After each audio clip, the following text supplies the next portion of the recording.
আজকে বেসিক্যালি আমরা দেখব কন্টেন্ট রাইটিং নিয়ে। কন্টেন্ট রাইটিং কি কি কি প্রকারভেদ হতে পারে এবং এগুলা কেন আমরা ইউজ করি। তো একদম শুরুতে যদি দেখি কন্টেন্ট রাইটিংটা কি বা কেন তৈরি করি। হ্যাঁ, এই এই লাস্ট ডে। হ্যাঁ, আচ্ছা। সো দেখেন এখানে বলা হচ্ছে কি content writing is the craft of creating writing materials designed to educate, inform, entertain or engage a target audience through digital channels. Content writing mainly হচ্ছে আপনি আপনার প্রোডাক্ট বা সার্ভিসের ব্যাপারে হয় আপনার অডিয়েন্সকে জানাতে চাচ্ছেন, অথবা ওনাদেরকে কোনো বিষয়, কোনো ইভেন্টস, কোনো অফার্সের ব্যাপারে ওনাকে ইনফর্ম করতে চাচ্ছেন, বা নর্মালি ধরেন এন্টারটেইন করার জন্য কোনো ফানি জোকস বা কোনো ফানি স্টোরিজ ওনাদেরকে দেখাতে চাচ্ছেন। আনলাইক অ্যাড কপিরাইটিং নিয়ে আমরা একবার টোটালি পরে কথা বলবো, ঠিক আছে। কপিরাইটিংটা বেসিক্যালি হচ্ছে আমরা যখন একটা অ্যাডসের জন্য একটা হেডিং তৈরি করি বা একটা এঙ্গেজিং লাইন তৈরি করি, যেটা পরে অ্যাকচুয়ালিতে আমার অডিয়েন্সটা লিঙ্কে ক্লিক করে কনভার্সনের দিকে আসবে, ওইটার জন্য আসলে কন্টেন্ট কপিরাইটিংটা বা অ্যাডস কপিরাইটিংটা তৈরি করা হয়, ঠিক আছে। সো এখানে বলা হচ্ছে কি দেখেন, unlike ad copywriting which explicitly aims to pursue immediate action, content writing builds relationship and establish authority through valuable information. Copywriting direct কোনো একটা অ্যাকশন নেওয়ার জন্য আমাকে ইনফ্লুয়েন্স করে, যেখানে কন্টেন্ট রাইটিংটা হচ্ছে আমাদেরকে কোনো একটা ব্র্যান্ড বা কোনো একটা ওয়েবসাইটের প্রতি ট্রাস্ট আনার জন্য লেখা হয়। Content writing operates within a broad content marketing strategy where long form materials drive organic traffic, build brand credibility, and neutral audience relationship over time nurtures. Content রাইটিংটা বেসিক্যালি কাজ করে যখন আমরা, বা কন্টেন্ট রাইটিংটা হচ্ছে যখন আমরা আমাদের ওয়েবসাইটের জন্য বা কোনো একটা লেটসে ম্যানুয়ালের জন্য অনেক বড় বড় কন্টেন্ট লিখি, যেগুলো আমার অডিয়েন্সেরকে আস্তে আস্তে করে আমাদের ওয়েবসাইট বা আমাদের ব্র্যান্ডের প্রতি ট্রাস্ট আনার জন্য হেল্প করে। কপিরাইটিং আমাদের একটা অ্যাডসের উপরে ইমিডিয়েটলি যেন অ্যাকশন নিয়ে নেয় অডিয়েন্স, এটার জন্য এঙ্গেজ করে, ঠিক আছে। In terms of content writing আমরা বেশ কিছু টাইপস দেখতে পাই, কারণ সব কন্টেন্ট একই রকম হয় না। কিছু কন্টেন্ট থাকে যেগুলো ব্লগ আর্টিকেলস, যেগুলো দেখা যাচ্ছে এসইওর জন্য ইউজ করে, যেগুলো অনেক বড় থাকে। Long form SEO optimised pieces that explore topics in depth, establish through leadership and drive organic search traffic. Blog articles বা ব্লগ পোস্ট বা আপনারা যে ওয়ার্ডপ্রেস তৈরি করার পর যে পোস্টগুলো তৈরি করেছিলেন, ওইগুলো মূলত আমরা লিখে থাকি আমাদের ওয়েবসাইটের এসইও পারপাসে, যেন আমরা পার্টিকুলার কিওয়ার্ডস অ্যাড করতে পারি, যেন সেখানে আমরা আস্তে আস্তে করে আমাদের প্রোডাক্টটা বা আমাদের সার্ভিসটাকে এরকম এঙ্গেজিং করে তুলতে পারি যেন অডিয়েন্স আমাদের ওয়েবসাইটে থাকা সিটিএতে ক্লিক করে। সিটি হচ্ছে কি, ক্লিক থ্রু রেট, তাই না? সিটিএ তো হচ্ছে ক্লিক থ্রু রেট, রাইট?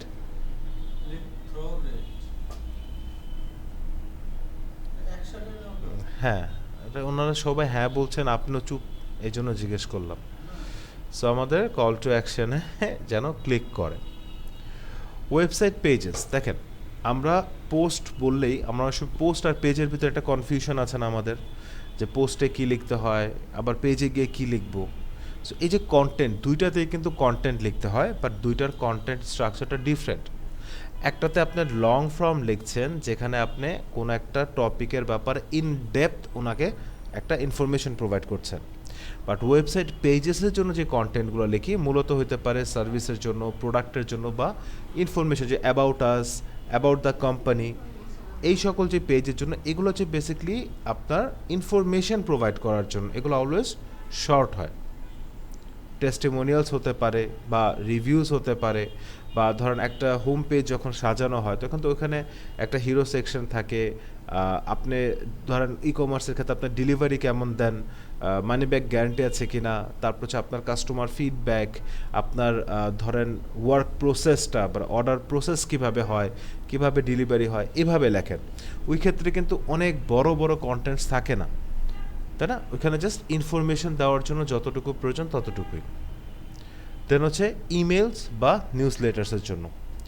এখন ধরেন আমরা অনেক সময় দেখি অনেক জায়গায় অনেক ওয়েবসাইটে গেলে লেখা থাকে যে subscribe to our news letters, email দিয়ে বলে সাবস্ক্রাইব করে। তখন বেসিক্যালি হয় কি, মানে দেখা যায় সপ্তাহে বা মাসে বা দিনে আমাদের কাছে একটা করে ইমেল আসে, যেখানে ওই পার্টিকুলার কোম্পানির কোনো একটা অফার, কোনো একটা প্রোডাক্ট লঞ্চ, কোনো একটা সার্ভিস লঞ্চ, এগুলো নিয়ে আমাদের কাছে ইনফরমেশন আছে। সো এগুলোও কিন্তু ওয়ান টাইপ অফ কন্টেন্ট।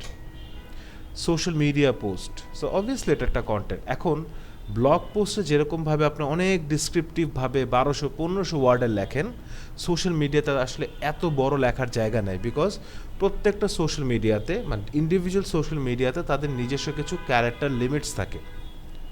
যেমন ফেসবুকে আপনি ধরেন 1000 ওয়ার্ড লিখতে পারলে লিঙ্কডইনে আবার 1000 ওয়ার্ড লিখতে পারবেন না, টুইটারে আপনি হচ্ছে 1000 ওয়ার্ড লিখতে পারবেন না। প্রত্যেকটার জন্য আলাদা আলাদা একটা ক্যারেক্টার লিমিট আছে, ঠিক আছে? যেমন দেখেন ইনস্টাগ্রামে আপনি চাইলে তো অনেকগুলো হ্যাশট্যাগ ইউজ করতে পারেন, বাট আপনি ফেসবুকে পারবেন না, লিঙ্কডইনে পারবেন না, তারপর হচ্ছে আপনি টুইটারে অনেক বেশি হ্যাশট্যাগ ইউজ করতে পারবেন না। ফেসবুকে লিঙ্কডইনে পারা উচিত না, টুইটারে পারবেন না, কারণ টুইটারের লেখার ইয়াটা অনেক কম। কারণ সীমিত হওয়ার কারণ ছিল এগুলো জাস্ট টুইটস, ও ছোটো লেখা।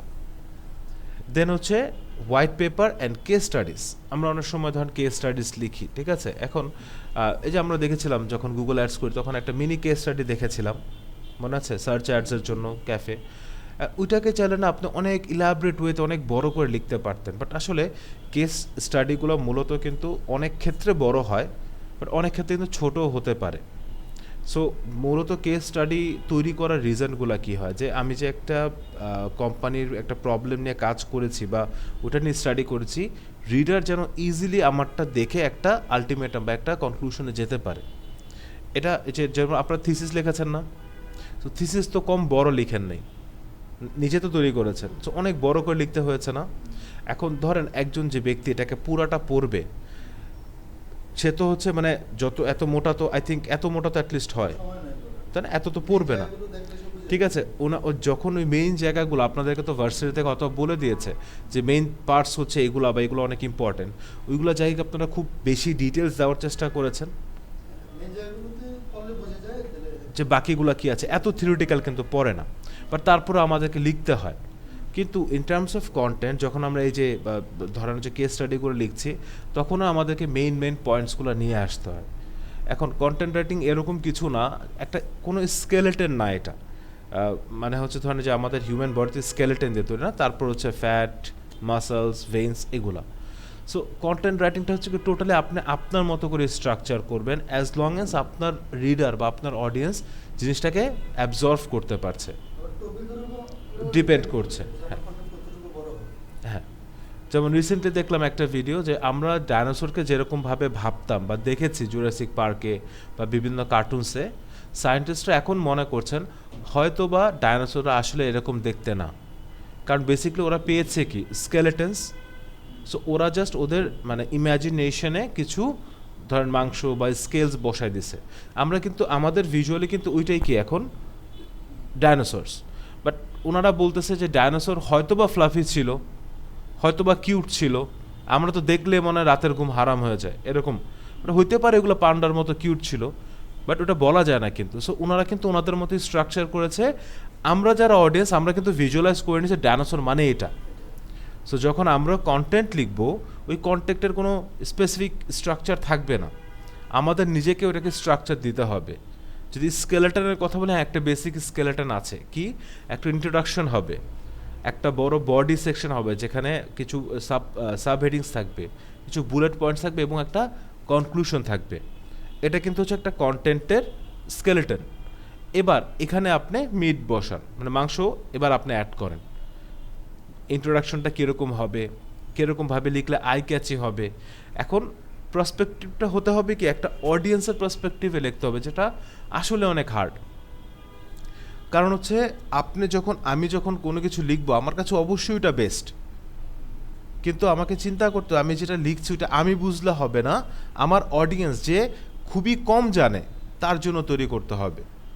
ধরেন আপনাদের এই ক্লাসটা যদি এরকমভাবে কনস্ট্রাক্ট করা হতো যে যারা হচ্ছে অ্যাডভান্স লেভেলের তারাই বুঝতে পারবে, তাহলে কি আপনারা এটা অ্যাবজর্ব করতে অ্যাডাপ্ট করতেন? ধরেন এখানে আমরা অনেক সায়েন্টিফিক টার্মস, স্যার ডিজিটাল মার্কেটিংয়ের অনেক কিছু আছে আরও, তো সায়েন্টিফিক টার্মসগুলো যদি আমরা নিয়ে আসতাম, আমরা যদি আপনাকে আইপি বোঝানো শুরু করতাম, কোন লিঙ্কসগুলোতে যেতে পারবো না, বা ওয়েবসাইট কেন লিঙ্কস ধরেন রিকোয়েস্ট পাঠায়, এগুলো যদি ঝামেলা নিতে যেতাম, তখন কিন্তু আমার অডিয়েন্স অ্যাবজর্ভ করতে পারবে না। সো আমাকে জিনিসটাকে যতটা মোলায়েমভাবে তৈরি করা যায়। সো এখানে যেগুলো দেখছেন এগুলো থিওরি। আর একটা জিনিস স্যার, আপনারা প্রেজেন্টেশনের জন্য, ভার্সিটি প্রেজেন্টেশন হোক, কলেজ স্কুল প্রেজেন্টেশন হোক, এই যে গ্যামাটা ইউজ করতে পারেন। এটা কিন্তু টোটালিটা স্ট্রাকচার করে দিয়েছে এআই। আমরা তাদেরকে প্রম্পট দিয়েছি চ্যাটজিপিটি থেকে, প্রম্পট দিয়েছি আমার এই লাগবে। আমাদের কিছু প্রিভিয়াস নোটস ছিল, যেমন আপনাদেরকে যদি একটু দেখাই আমরা,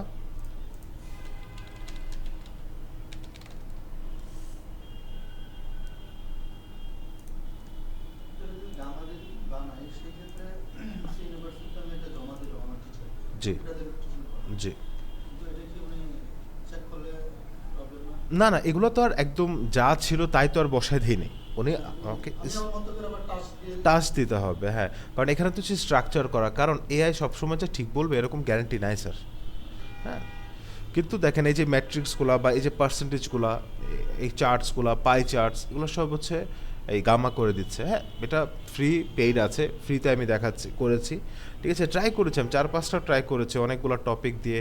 যেমন এখানে আমি চাইলে আমার কন্টেন্ট দিতে পারছি, বা আমি এআই থেকে কন্টেন্ট নিতে পারছি। সো আপনাদের অডিটের যে ক্লাসটা ছিল না, তো ওইটা ক্যানভা দিয়ে বানিয়েছিলাম, সেম ফাইলটা গামাকে দিয়ে বলেছে আমাকে সেম জিনিসটাই বাট প্রেজেন্টেশন আকার করে দিতে, খুব সুন্দরভাবে করে দেয়। তো ভিজুয়ালাইজেশনের জন্য এই এআইসগুলো এখন ইউজ করতে পারেন, এগুলো one type of AI agent এখন। আর নেক্সট ফিউচার হচ্ছে স্যার সব এআই এজেন্টসদের। এআই এজেন্ট মানে বুঝি সামওয়াট লাইক দ্যাট, এই যে টুলসগুলো, কারণ কি সে করে দিচ্ছে। আচ্ছা, এখান থেকে আমরা দেখি নেক্সট যাই। তো একটা কন্টেন্ট রাইটিংয়ের ইফেক্টিভ যে প্রিন্সিপালসগুলো, এগুলোর ভিতরে ক্লিয়ারিটি অ্যান্ড কোহেরেন্স। ফার্স্টে ক্লিয়ারিটি বলতে অবশ্যই আপনি যে কথাগুলো বলছেন বা আপনার যে কন্টেন্টটা সেটা ক্লিয়ার হতে হবে, দ্যাট মিন্স খুবই সিম্পল ওয়ার্ডে হতে হবে, এবং এগুলো একটা নিউট্রাল টোনে থাকতে হবে।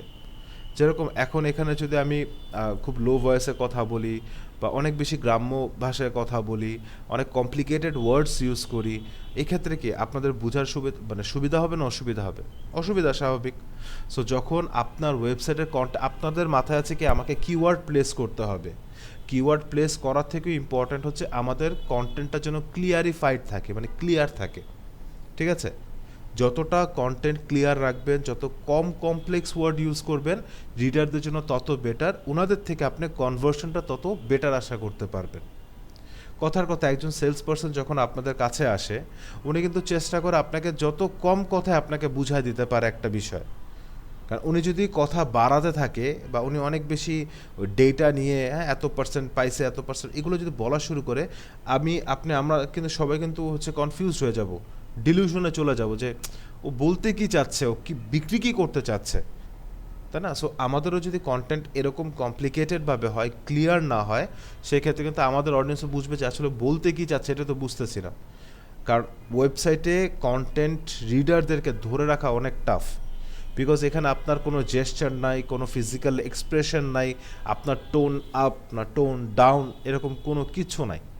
তো যার কারণে হয় কি, ওটা না ইমোশনলেস একটা প্যারাগ্রাফ। সো ওইখানে আপনি যত ক্লিয়ার, যত শর্ট লাইন্স ইউজ করতে পারবেন তত বেটার। অ্যান্ড কন্টেন্ট রাইটিংয়ের একটা মেইন যদি বিষয়টা বলি, সেটা হচ্ছে সেন্টেন্সগুলোকে অনেক বড় না করে ছোট ছোট ভাগে দেওয়া। দ্যাট মিনস আমি ধরেন এখান থেকে পড়ে যাচ্ছি ফোর্সে, হ্যাঁ, Language must be precise and accessible. Complex ideas should be broken into dignified components with logical transitions, ambiguous terminology. কেমন লাগতেছে শুনতে? বাট এগুলো যখন এক একটা লাইন এখানে আমি যদি একটু ছোট ছোট করে দিই যে language must be precise and accessible, complex ideas should be broken into distinguishable components with logical transitions. So এই যে ছোট ছোট লাইনগুলো করা না, এগুলোর কারণে কি আপনি যখন পড়েন তখন আপনার মেমোরিতে কিছুক্ষণের জন্য স্টে করে এগুলা। যখন কোনো একটা বড় লাইন আমরা পড়া শুরু করি ওটা আমাদের মাথায় থাকে না। একসময় ছোটো থাকতে বলা হয়তো কি যে মানে আঙ্গুল দিয়ে পড়তে, তাই না? আপনাদের বলেছে এগুলা যে আঙ্গুল রেখে পড়বেন যা পড়তেছেন, ঠিক আছে? কারণ হচ্ছে কি যে আপনার একটা ইন্ডিকেশন আছে, দেখবেন আমরা কিন্তু যখন পড়ি না যে মাউস নিয়ে কিন্তু এমনি পড়তেছি, ঠিক আছে? তখন কি জানেন এই প্রত্যেকটা ওয়ার্ড আপনার মাথায় কিছুক্ষণের জন্য অ্যানালাইজ করে স্টোর করে। সো এখানে বলবেন স্যার আপনার তো আবার সাইকোলজি নিয়ে আসতেছেন। Content one type of psychology. আপনাকে আপনার অডিয়েন্সের সাইকোলজি যদি না বুঝতে পারেন তাহলে কন্টেন্ট রাইটিংয়ে সাকসেস আসবে না। যেমন কেন কন্টেন্টের উপরে এত প্রভাব, এআইও তো কন্টেন্ট লিখে দিচ্ছে, সে হিউম্যান সাইকোলজি যতই বুঝুক ইন ডেপথ এখনও চাইতে পারে না, হয়তো বা আগামী 5, 10, 20 বছরে যেতে পারে। কারণ আমরা তো কখন আজ থেকে 10 বছর আগে না, 5 বছর আগে তো চিন্তা করি না যে চ্যাট জিপিটি আসবে বা লাইফটা এআইয়ের উপরে এতটা চলে যাবে। সো সামনের দিকে হতে পারে। দেন হচ্ছে authentic tone and voice. So authentic tone and voice বলতে এখানে তো আমরা রেকর্ডিং দিতে পারছি না। সো এখানে হচ্ছে আমরা যে কন্টেন্টটা লিখছি ওই কন্টেন্টের যে টোনটা হবে ওইটা অবশ্যই অথেন্টিক বলতে হচ্ছে জেনুইন যেন হয়। আপনি যে ব্যাপারে কথা বলছেন, যে ইনফরমেশন দিচ্ছেন এটা যেন ট্রুথফুলি থাকে। আমরা অনেক সময় করি কি স্যার, ভাবি যে একটা কন্টেন্ট দিয়ে দেই, কে আর দেখবে, কে আর এটাকে রিসার্চ করবে। আসলে রিসার্চ বা ক্রস এক্সামিন করার মতো সবাই আছে অনলাইনে। কারণ একটা টপিকের উপর অনেক ব্লগস আছে, এমনও হতে পারে একজন পার্টিকুলার ব্যক্তি সে 2-4টা ব্লগ পড়ে তারপর সে ডিসিশন নেয়, অনেকের এরকম হ্যাবিটস থাকতে পারে। সো ওই ক্ষেত্রে যখন সে দেখবে যে 3টাতে একরকম আমাদেরটাতে আরেক রকম, সে কিন্তু ওইটা নিয়ে আবার রিসার্চে চলে যাবে। তখন সে যদি আমাদেরটা ফলস পায় সে ডাইরেক্টলি আমাদেরকে নিয়ে কোশ্চেন তুলবে। সো এখানে কী বলা হচ্ছে, content should reflect the brands personality while maintaining appropriateness of the audience and context. The financial service firm adopts a professional, authoritative tone, while a lifestyle brand may use conversational or relatable language. যদি আমি school কলেজে যাই ওনাদের সাথে আমি হয়তো বা তুমি করে কথা বলবো, যখন আমি আইটিতে আসবো ওয়ালাইকুম আসসালাম, বা যখন আমরা যেরকম ইনস্টিটিউটে যাব তখন আমরা আপনি করে বলবো, বিকজ দুই জায়গার এনভায়রনমেন্ট আলাদা। ওনাদেরকে আপনি করে বললে ওনারা বেশি ফ্র্যাঙ্ক হয়ে যাবে, ক্লাসে মনোযোগ থাকবে না, তাহলে ওনারাও কনফিউজ থাকবে। আপনাদেরকে যদি তুই করে কথা বলা হয় আপনাদের ডিগনিটিতে লাগবে, কি ব্যাপার তুই করে কথা বলেছে, এটা প্রফেশনাল সেক্টর, ঠিক আছে? সো কিছু কিছু সময় যেখানে আপনার যেরকম কিছু সার্ভিস হয় যেখানে হচ্ছে প্রফেশনাল কিছু স্ট্র্যাটেজিক্স দেখাতে হচ্ছে, কিছু রেফারেন্স লাগতেছে ওইখানে দিতে হবে। কিছু জায়গায় আপনি হচ্ছে খুবই ক্যাজুয়াল বা জেনজি স্টাইলে কথা বলতে পারবেন। জেনজি স্টাইলটা হচ্ছে কিন্তু অনেক ফ্র্যাঙ্ক, বা ওনারা হচ্ছে একটা সহজ লাইনকে একটু ঘোরাতে পারে, হ্যাঁ। সো ওনাদের টোন যদি ওনাদেরকে ক্যাপচার করতে হয়, আপনার অডিয়েন্স যদি ওনারা হয় বা আপনারা হন, জেনজি যারা ওনারা হন, তাহলে কথার টোনটাকে একটু চেঞ্জ করে আনতে হবে, একটু আপনার সাথে একটু ফ্র্যাঙ্কলি কথা বলতে হবে। এখন ফ্র্যাঙ্কলি বলতে এখানে আপনি হচ্ছে কন্টেন্টের ভিতরে গালাগালি শুরু করবেন তা তো আবার না, তাই না? সো এখানে কন্টেন্টটা একটু ইনফর্মাল বা সিম্পল, একটু অতিরিক্ত সিম্পল হবে।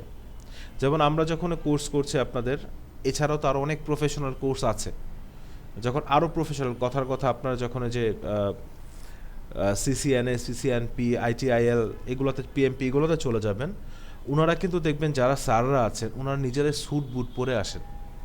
ওনারা স্যুট লিটারালি আমরা দেখেছি ওনারা স্যুট পরে আসেন, বিকজ ওনাদের এনভায়রনমেন্টটা সব কিন্তু অফিসিয়াল পার্সন, ওখানে জেনারেল কেউ নাই, মানে আমরা অফ টপিকে করছি ওরকম কেউ নাই, সবাই হচ্ছে একটা সার্টেন এজ আছে, কারো দেখা যাচ্ছে 40, কারো 42, কারো 37 বা এই রেঞ্জের উপরে যারা।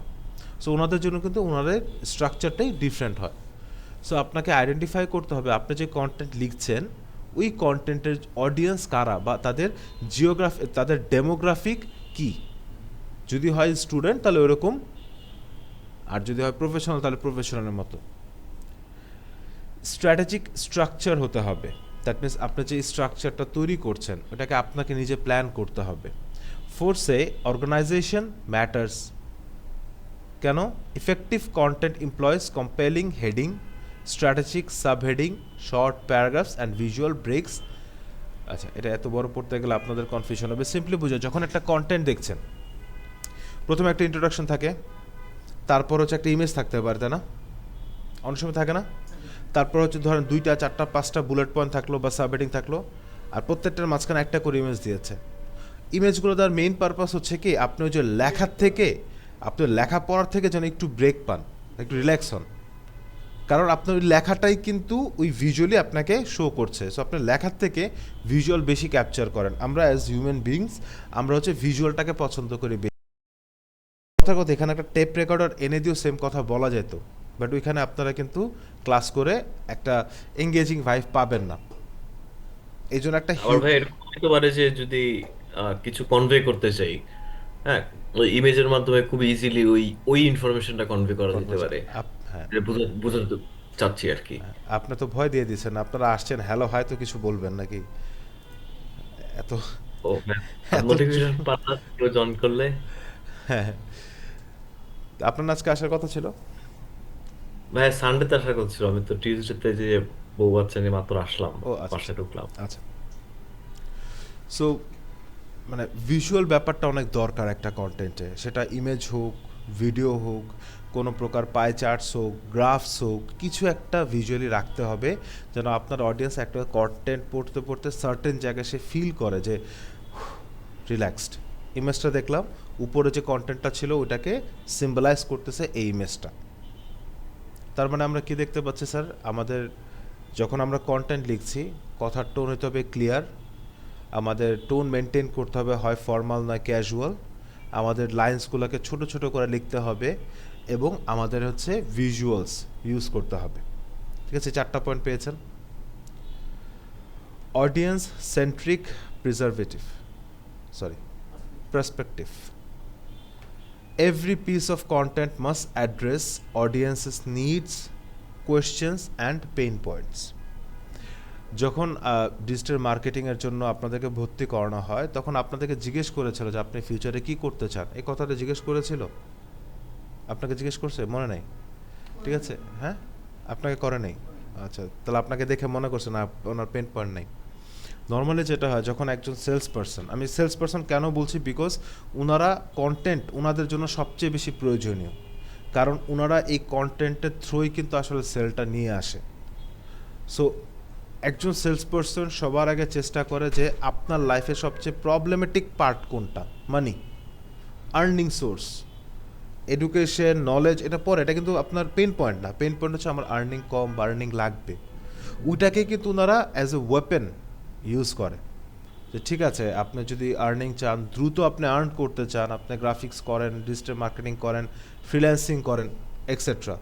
ডেস্টিনিও কিন্তু এইভাবেই মার্কেট পেয়েছে, বিকজ ওদের কথা বলার জোর ছিল।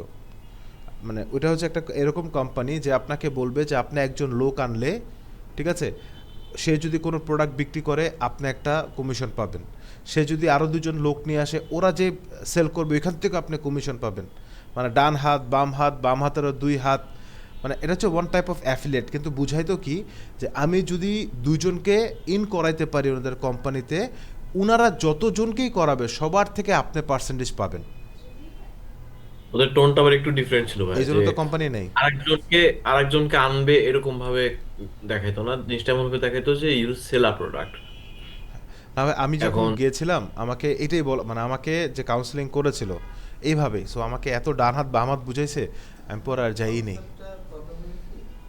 না, আমাকে যে বুঝাইছে খুব ভালোভাবে বুঝাইছে, যেভাবে চাইছিল হয় না এইভাবে। হুম।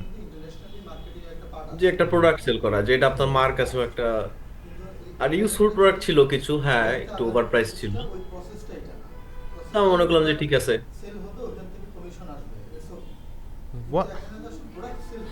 না, এটা ছিল ওয়ান টাইপ অফ অ্যাফিলিয়েট করার চেষ্টা করেছিল। না, এটা তো হচ্ছে না। ওকে, সো আচ্ছা, সো এসইওর সাথে কন্টেন্ট স্ট্র্যাটেজি যে পার্টটা, এটা যদি খুবই সিম্পলি বোঝায়, দেখেন আমরা জানি যে আমাদের এসইওতে অন পেজের ক্ষেত্রে কন্টেন্ট অপটিমাইজ যখন আমরা করি তখন হচ্ছে আমাদেরকে কিওয়ার্ডসগুলোকে 6টা প্লেসমেন্টে বসাইতে হয়, 6টার ভিতরে কন্টেন্ট হচ্ছে একটা। এখন আমরা যদি চাই, যে খুবই সিম্পলি বলি, যদি আমরা চাই একটা কিওয়ার্ডকে অনেকবার পুশ করতে পারি আমার কন্টেন্টে, বাট সেই ক্ষেত্রে হবে কি, আমার যে কন্টেন্টের ক্লিয়ারিটিটা ছিল সেটা আর থাকবে না, রিডেবল থাকবে না আমার কন্টেন্ট। সো আমার কন্টেন্টের রিডেবিলিটি যদি ওকে না থাকে, আমার ওই কন্টেন্ট পড়ে কেউ যদি এঙ্গেজ না করে, গুগলে কিন্তু আমাকে র্যাঙ্ক করাবে না। আর এসইওর মানে এই না যে আমরা হচ্ছে খালি যে কিওয়ার্ডসগুলো বসাইলাম, অফ পেজ করলাম, ওয়েবসাইট র্যাঙ্ক হলো। আমার কন্টেন্টের কোয়ালিটি হতে হবে, যেন আমার ওয়েবসাইটে যখনই কোনো অডিয়েন্স যে কোনো সোর্স থেকে আসছে সে যেন একটা পার্টিকুলার টাইম এখানে স্টে করে। যদি ওই স্টেটা সে না করে, যদি আমার বাউন্স রেট বেশি থাকে, যে আমি ওয়েবসাইটে গেলাম এখান থেকে বের হয়ে গেলাম, এরকম 10 জন 20 জন 30 জন করলো, আমার যদি বাউন্স রেট অতিরিক্ত হয়ে যায়, তখন কিন্তু গুগল নিজেই ভাববে যে এই ওয়েবসাইটে ইম্পর্ট্যান্ট কোনো কিছু নাই, এই ওয়েবসাইট হচ্ছে জাস্ট এই কিওয়ার্ডসগুলোকে স্টাফিং করেছে, এই এই ওয়েবসাইটটাকে টপে রাখা যাবে না। এই যে কিওয়ার্ড স্টাফিংয়ের মানে হচ্ছে আপনি ফোর্সফুলি বা আনন্যাচারাল ওয়েতে কোনো একটা কিওয়ার্ডকে আপনার কন্টেন্টে বারবার পুশ করছেন। যেরকম আমি যদি একটা প্যারাগ্রাফে একটা পার্টিকুলার সেন্টেন্সকে বারবার ইউজ করি, ধরেন দ্য রেনি সিজন নিয়ে আপনি কিছু লিখছেন, প্রত্যেক লাইনের শুরুতে যদি আপনি দ্য রেনি সিজন অ্যাড করেন, এটা আসলে রিডেবল আর থাকলো না। ঠিক আছে, এটা না দুইটা মেথড আছে, একটা হচ্ছে ইথিক্যাল ওয়ে, একটা গুড প্র্যাকটিস, একটা ব্যাড প্র্যাকটিস। গুড প্র্যাকটিস হচ্ছে কি, আপনি কিওয়ার্ডসগুলোকে এরকমভাবে কনস্ট্রাক্ট করেন বা কন্টেন্টটাকে এরকমভাবে লেখার চেষ্টা করেন যেখানে ন্যাচারালি আপনার কিওয়ার্ডসটা অটোমেটিকলি সেন্টেন্সের প্রয়োগে চলে আসবে। আরেকটা হচ্ছে আপনি ফোর্সফুলি ইনক্লুড করছেন, অথবা আপনার ন্যাচারালি লেখার পরে আপনি হোয়াইট টেক্সট দিয়ে বা হোয়াইট কালার দিয়ে আপনি কিওয়ার্ডসগুলোকে বসায় দিয়েছেন, সামওয়াট এরকম।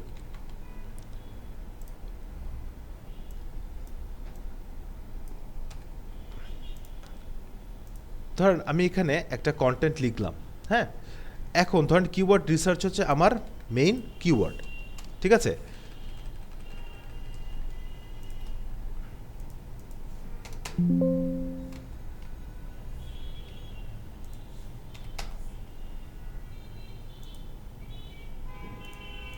কিছু আছে এখানে, আছে না?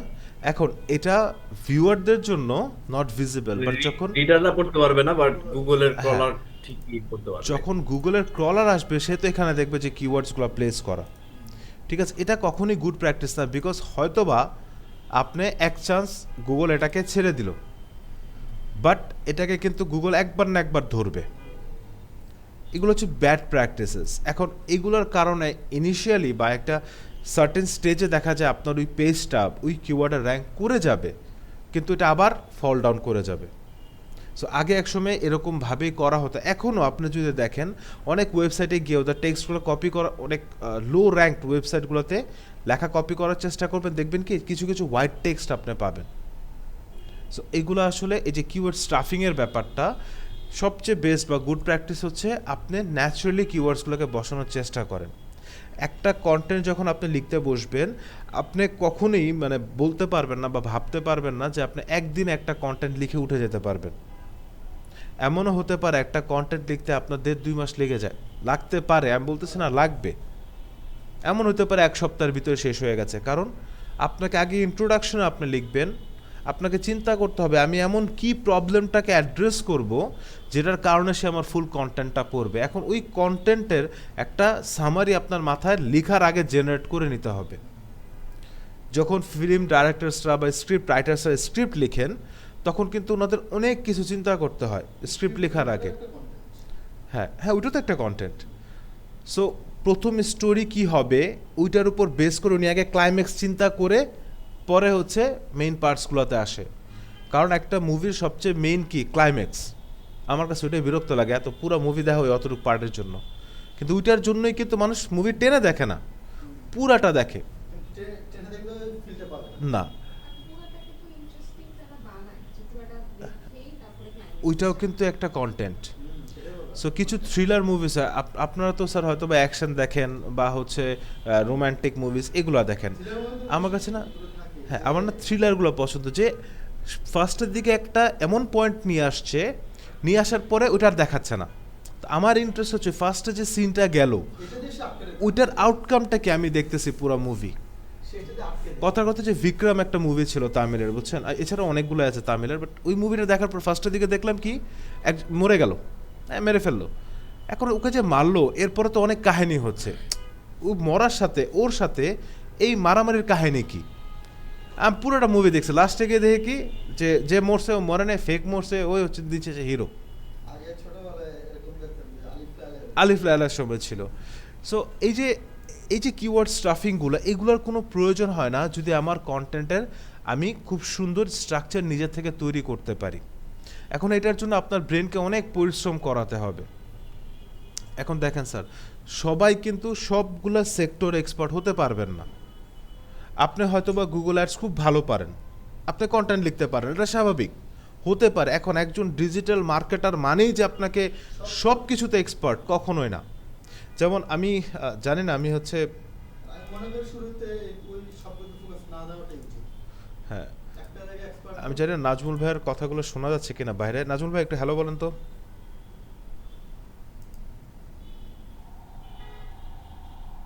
হ্যালো,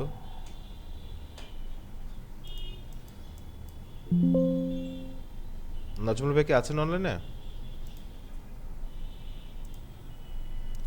না, বাইরে আওয়াজটা যাচ্ছে না, নাহলে আমি আছি আছি। ও আচ্ছা আছেন ভাই, একটু হ্যালো বলুন তো, একটা মিনিট আমি চেঞ্জ করি। হ্যাঁ একটু হ্যালো বলেন তো ভাইয়া। না, এটার প্রজেক্টরে কেন জানি আসতেছে না। হ্যালো, আচ্ছা। আর কেউ ক্লাসে নাই? না আর আছে, মানে অনলাইনে আর কেউ নেই, মানে বাকিরা সবাই অফলাইনে। সো বেসিক্যালি আচ্ছা আচ্ছা। আমি যদি একটু মানে ওনাকে শোনাতে পারতাম, উনি হচ্ছেন কন্টেন্ট রাইটিংয়ে স্পেশালিস্ট। এখন ভাইয়া এটা বলতে পারবে না যে আমি গুগল অ্যাডসও স্পেশালিস্ট, আমি মেটা অ্যাডসও স্পেশালিস্ট, পারবেন ভাইয়া? না। এটা আসলে সম্ভব না। উনি যখন কন্টেন্ট লিখেন, কারণ ওনার সাথে আমার কথা হয়েছে, সো উনি যখন কন্টেন্ট লেখেন ওনার নিজের মুখের কথা হচ্ছে, ভাই একটা কন্টেন্ট লিখতে হেডিং চুজ করতে আমার লেগে যায় 1 সপ্তাহ, বাকিটা আমি কি করব। সো কন্টেন্ট এমন একটা জিনিস যেটা আপনাকে গ্র্যাজুয়ালি ইমপ্রুভ করতে হবে। যখন আপনি কন্টেন্টের দিকে মাথা দিবেন তখন আপনাকে এসইওর আইডিয়া রাখতে হবে, কিন্তু তখন আপনার ডিজিটাল মার্কেটিং আর সেক্টরসের দিকে মাথা ঘামাতে পারবেন না, কারণ ওই সময় আপনার কাছে হবে না। আমাদের যিনি কন্টেন্ট রাইটার আপু এখানে আছেন, ওনাকে কন্টেন্ট ব্যতীত এই যে একটা ধরুন কলম এখান থেকে এখানে নেওয়ার জন্য বলা হয় না। না, উনি হচ্ছে কন্টেন্ট রাইটার, উনি জুনিয়র আপু, আর একজন হেড আছে তমা আপু, একটু একটু হ্যাঁ হালকা একটু লম্বা করে। সো ওনারা কন্টেন্টের দিকে অনেক বেশি, মাঝে মধ্যে দেখা যায় অনেক ভিডিও শুটে ওনারা আসে, বিকজ স্ক্রিপ্ট ওনারা লিখেন। হ্যাঁ ভিডিওতে ভিডিওতে বলে আর কি। এখন আমরা হচ্ছে ওন রিসোর্সকে ইউজ করছি, হ্যাঁ আলাদা, আমরা এআইতে যাব না, আমরা ফিল্ম স্টারকেও নিয়ে আসবো না, আমরা যারা আছে আমরাই, ঠিক আছে। সো আসলে এখানে অনেকগুলো ওয়ার্ড, আসলে কন্টেন্টের কথা যদি বলি তাহলে স্যার আসলে এত ওয়ার্ডিং দিয়েও না কন্টেন্ট বোঝা যায় না। মানে কন্টেন্ট রাইটিংটা জাস্ট হচ্ছে যে আমি এখানে যে এতগুলো লেখা আছে এগুলো পড়ে মুখস্থ করলে যে কন্টেন্ট হয়ে গেল তা না, এগুলো হচ্ছে জাস্ট আপনাকে সাপোর্ট করার মতো কিছু টিপস বা কিছু ট্রিক্স। যেরকম আমাদের কন্টেন্ট লেখার সময় কিছু কিওয়ার্ড ডেন্সিটিস হয়, যেন কিওয়ার্ড স্টাফিং না হয়ে যায়।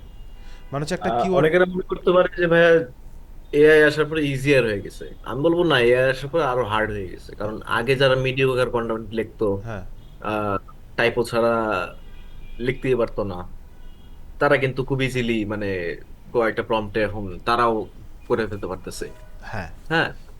সো এখন এআই থাকার কারণে এখন আপনার আরো আরো বেশি ইমপ্রুভ করতে হবে, যে ওই মিডিওক্রিটির বাইরে বের হয়ে বের হয়ে এসে। এসে তো ওই যে যে যে কথা বললাম যে এখন আগে মানুষ খুঁজতো যে কে ইংলিশ ভালো পারে তার দিয়ে একটা চিঠি লেখাবো, হ্যাঁ বাট সে কিন্তু এখন চ্যাট জিপিটি দিয়ে এক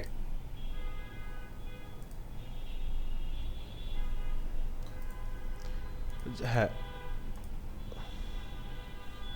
হ্যাঁ, ওইটাই আর কি। কন্টেন্ট রাইটিং আসলে এখন হার্ড হয়ে গেছে। সো বেসিক্যালি নাজমুল ভাই যেটা বলছিল যে অনেকেই ভাবতে পারি আমরা যে এআই আসার পরে কন্টেন্ট রাইটিং অনেক সহজ, বাট আসলে এখন আরেকটু বেশি হার্ড।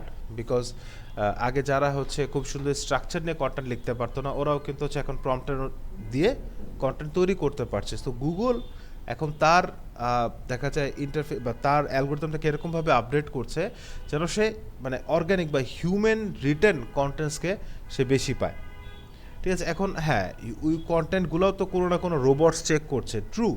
বাট ওই এআই যা লিখবে, গুগলের কাছে ওর থেকে অনেক বেটার ডেটা আছে, তো ওর কাছে স্ট্রাকচার আছে যে অ্যাকচুয়ালিতে হিউম্যানরা কীভাবে লিখেছে।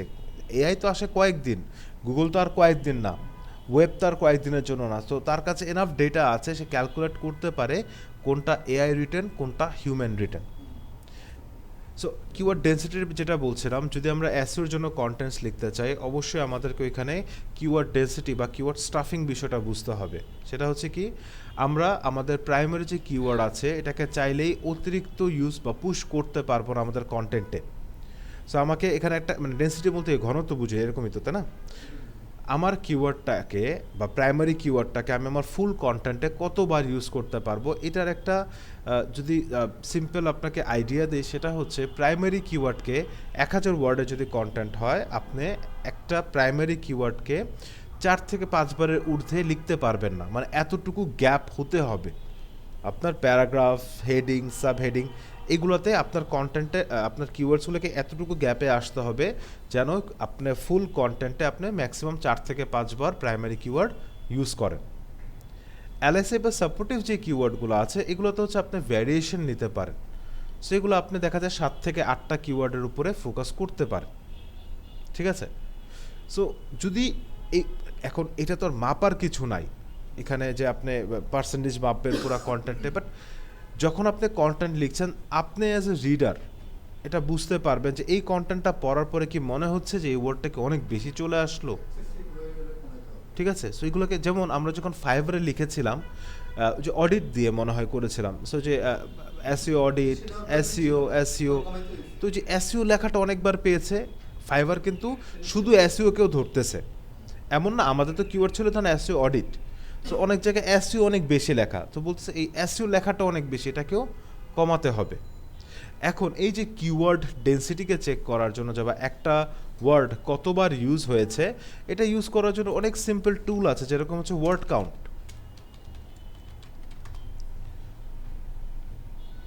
গ্রামারলিরও আছে, আমি যেটা খুঁজছিলাম।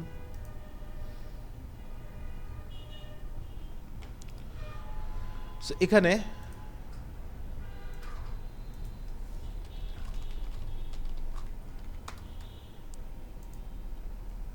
আমরা একটা ইউআরএলকে যদি নিয়ে দেই, এ তো মনে হয় ইউআরএল নেয় না, এটা আচ্ছা কি এক্সটেনশন ভাই বলেন তো?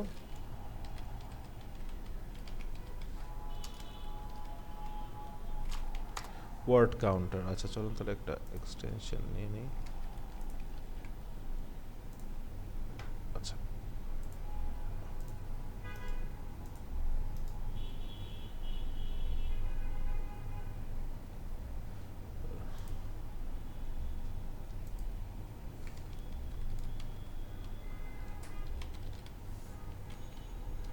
এই যে এটা আচ্ছা দেখি, বেসিক্যালি ওয়ার্ড কাউন্টার্সগুলোর কাজ হচ্ছে কি, যে আপনি একটা ইউআরএলে যে কন্টেন্টটা আছে এখানে যে ওয়ার্ডগুলো বলেন,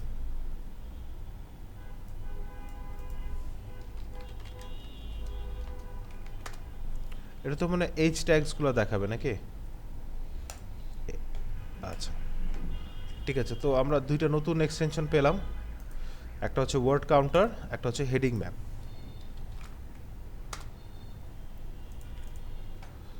আচ্ছা চলেন এগুলো একটু ইউজ করে দেখি আমরা। সো লেটস সে এখানে হেডিং কাউন্ট আর হচ্ছে ওয়ার্ড কাউন্টার। সো ওয়ার্ড কাউন্টারটাকে অন করি।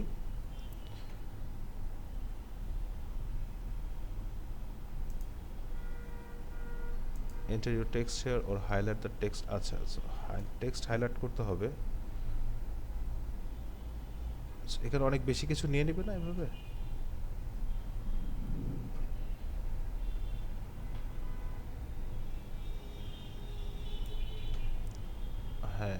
তাহলে এখানে মোট ক্যারেক্টার আছে ১৩,০০০, ওয়ার্ড আছে ২১০০, প্যারাগ্রাফ একটা, স্পেসেস ২১০০। এখানে তো এরকম ক্যারেক্টার্স দেখাচ্ছে না।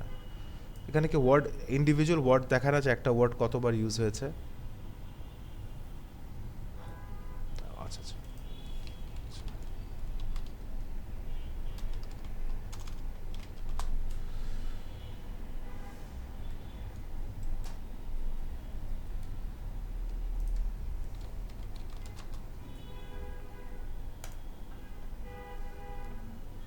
আচ্ছা এই যে এটা, এখানে এই ইউআরএলটা দিয়ে কাউন্ট ওয়ার্ডস, হ্যাঁ, তো এখানে আপনাকে দেখাবে যে কোন ওয়ার্ডটা কত কোয়ান্টিটিতে কতবার ইউজ করা হয়েছে। হ্যাঁ, কিছু নন কমন কিওয়ার্ডস এবং এগুলো হচ্ছে কিছু কিওয়ার্ডস বলছে ওনারা, বাট এখান থেকে আপনাকে দেখাবে যে একটা ওয়ার্ড, একটা কিওয়ার্ড কতবার ইউজ করা হয়েছে। সো এখান থেকে আপনি একটা আইডিয়া পেতে পারেন যে একটা ওয়ার্ড এখানে কতবার ইউজ করা হয়। হ্যাঁ, এখানে দেওয়া আছে। সো এর থেকে আরও অনেক বেটার আছে। ওকে, সো আমি বলবো যদি কন্টেন্ট রাইটিং করতে হয় বা আপনারা যদি করতে চান, তাহলে আমি কিছু টুলস দেখি।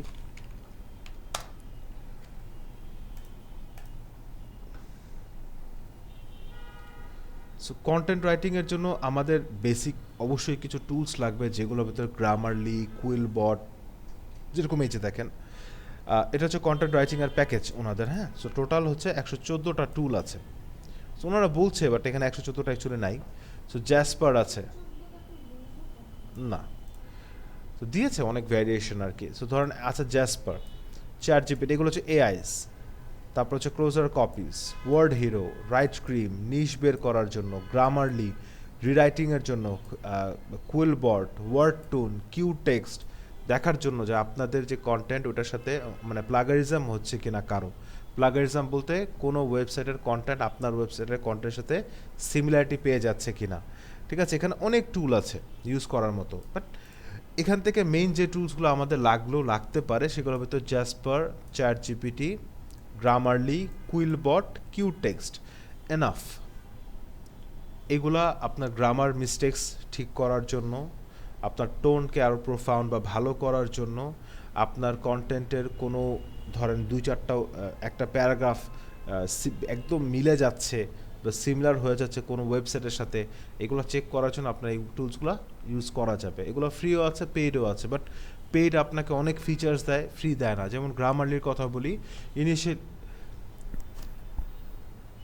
হ্যাঁ, সো গ্রামারলি ফ্রিতে আসলে দেখা যাচ্ছে আপনার কমা দিয়েছেন কিনা বা আপনার ওয়ার্ড ঠিক আছে কিনা, কিন্তু যদি পেইডে চলে যান আপনার টোনটা কীরকম এটাকে সুন্দর অ্যানালাইজ করে দেখাতে পারে। সো স্যার, যদি প্রফেশনালি কাজ করতে হয়, যদি আপনি চিন্তা করেন যে কন্টেন্টের থ্রু আর্নিং করবেন, সেই ক্ষেত্রে আপনাকে এগুলা পেইড ভার্সনে ইউজ করা উচিত।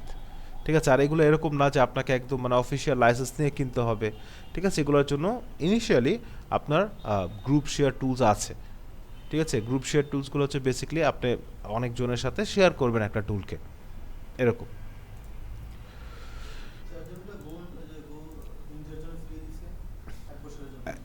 চ্যাটজিপিটি গো নিয়ে নিচ্ছেন, ওটা কার্ড দিয়ে নিতে হয়েছে না? কার্ড দিয়ে নিতে হয়েছে না? হুম, ও আচ্ছা আচ্ছা, ১ বছরের জন্য ফ্রি নিয়েছে। Okay, so in terms of ad copywriting, expert তো আমাদের সাথেই আছে, ওনার ক্লাস নেওয়ার কথা ছিল, নিয়ে নেয়নি আজকে আমাদেরকে, মানে উনি ফাঁকি দিল আমাদেরকে।